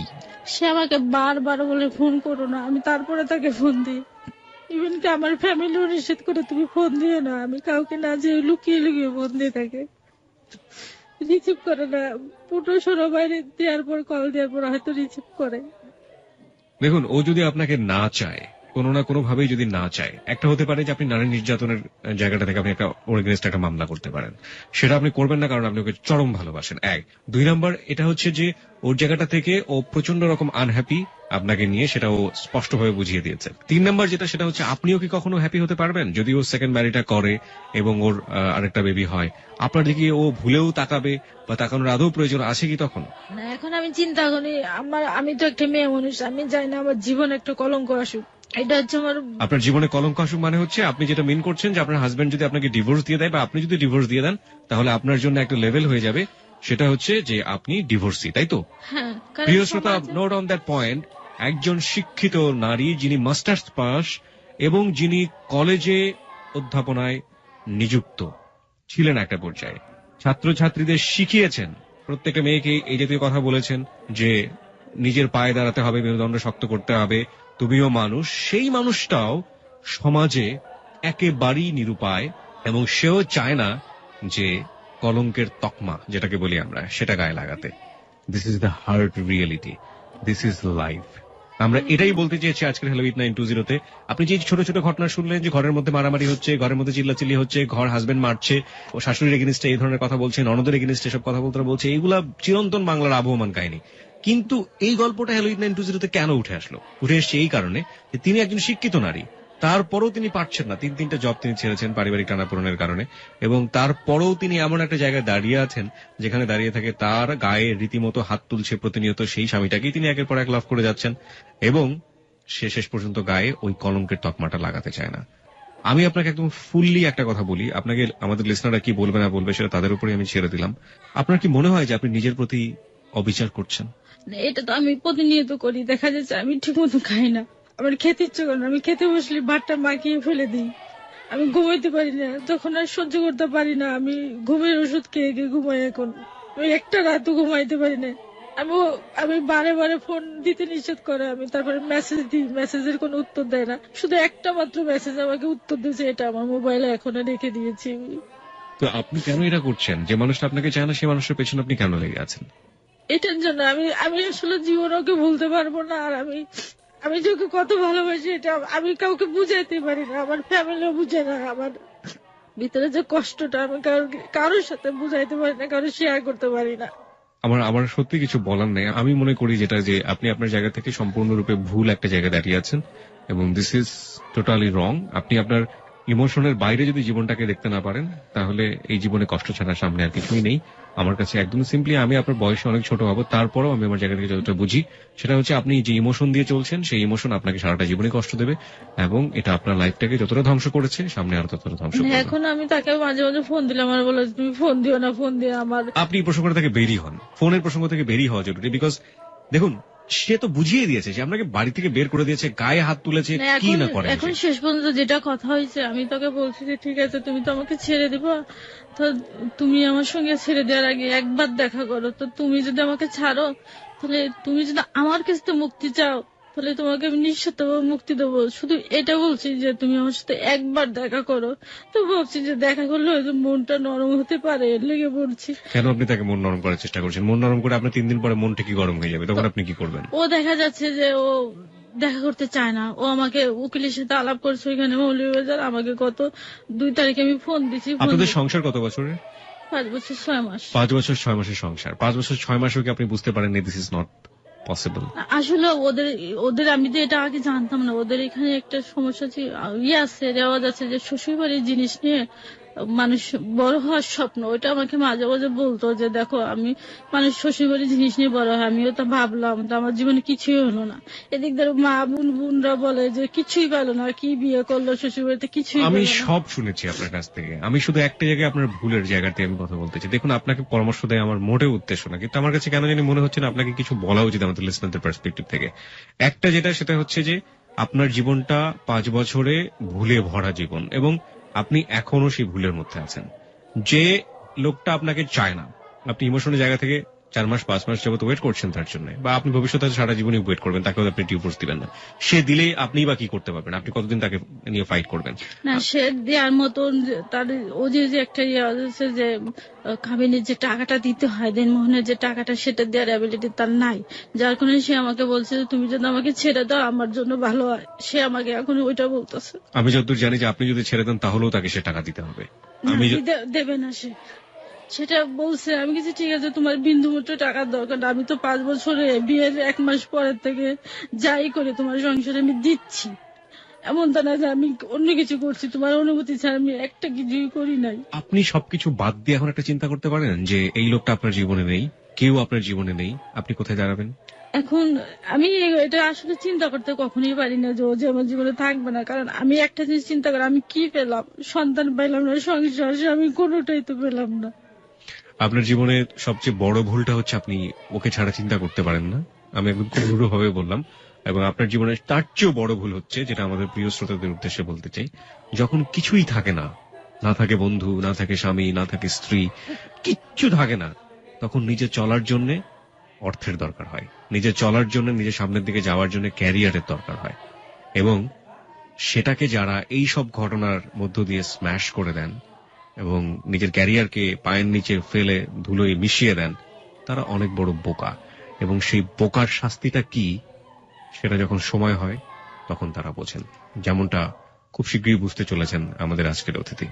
আমি আপনাকে কোনো রিকোয়েস্টই করব না, আমি শুধু একটা কথা আপনাকে বলতে চাই, আপনি প্লিজ হার্ড রিয়েলিটি যেটা, সেটাকে ফেস করে আপনার যতটুকু সামর্থ্য আছে আপনি খুব রিসেন্টলি ট্রাই করেন আপনি একটা ক্যারিয়ারে, আপনি একটা ভালো জবে চলে যেতে। আমি অনেক চেষ্টা করতেছি, আসলে ভালো একটা জব পাচ্ছি না। আর উপরওয়ালার কাছে দোয়া করেন। আপনার ভিতরে কিন্তু একটা কথা আছে না যে miracle is possible, okay? So আপনি কিন্তু এরকম হননি যে আপনার দ্বারা কখনোই বেবি হওয়া সম্ভব না। ডাক্তার তো বলেছে টেস্ট টিউব বেবি আপনি নিতে পারবেন। সুতরাং একটা ওয়ে নিশ্চয়ই আছে। আপনি অপেক্ষা করেন এবং সৃষ্টিকর্তার ওপর মন সঁপে দিয়ে অপেক্ষা করেন, এবং ভবিষ্যতে নিশ্চয়ই ভালো কিছু আসবে আপনার জন্য। তবে হ্যাঁ, যে মানুষটিকে আপনি ভালোবাসতে পারেন, যে মানুষটিকে ছাড়া আপনি চিন্তা করতে পারেন না, সেই মানুষটির কাছ থেকে আপনার স্পেস নেওয়াটা খুবই জরুরি। তার মানে এই না যে আপনার তাকে বাদ দিয়ে আপনি অন্য কারো কাছে যাবেন, আপনি বরং স্পেস নিন। হ্যাঁ, তার জন্য দোয়া করুন সে ভালো থাকুক। আমি ঠিক জানি না আপনি এটা করতে পারবেন কিনা, নইলে আপনি। আমি তাকে বলছি যে তোমার জন্য আমি দোয়া সর্বসময় করি, নামাজ পড়েও করি, যে তুমি ভালো থাকো, কিন্তু আমি একটা জিনিস করতে পারবো না, সেটা হলো জীবনে তোমাকে আমি ক্ষমা করতে পারবো না। এটা বলে দিচ্ছি তাকে। এই জায়গাটা থেকে আমরা শেষ করতে চাই আজকের এই হ্যালো ইট 920 আমাদের অতিথির পর্ব। প্রিয় শ্রোতা, আমরা শুধু একটা কথাই বলতে চেয়েছি যে এই যে নারীকে আজকে আমরা এখানে উপস্থাপন করেছিলাম, সে নারী কিন্তু শিক্ষিত। সে নারী শুধুমাত্র শিক্ষিত না, সে নারী একজন শিক্ষক, সমাজে শেখান। এবং সেই শিক্ষিত নারীর জীবনটাও আমাদের সমাজে ঠিক একেবারে না পাওয়া, না জানা, অশিক্ষিত, মূর্খ একজন নারী, তার চেয়ে কি খুব বেশি আলাদা? আমরা এরকম গল্পে গিয়ে শেষ পর্যন্ত শুনি যে সেই অশিক্ষিত মানুষটি শেষ পর্যন্ত যে মানুষটি তার গায়ে টর্চার করছে তার কাছেই পড়ে আছে, এবং সেই সেই ফ্যামিলিতেই বারবার ফিরে যেতে চায়, এবং তার জন্যই সবকিছু শেষ করে দিয়েছে। এবং এই যে মানুষটি, শিক্ষিত মানুষটি, সেও তো একই কাজই করেছে। কোথায় তাহলে ডিসিমিলারিটি, কোথায় তাহলে মানে বৈপরীত্য? পার্থক্যটা আসলে কোথায়? পার্থক্য আসলেই নেই। প্রার্থনা শুধু আপনি যেন কোনো ভুল না করেন।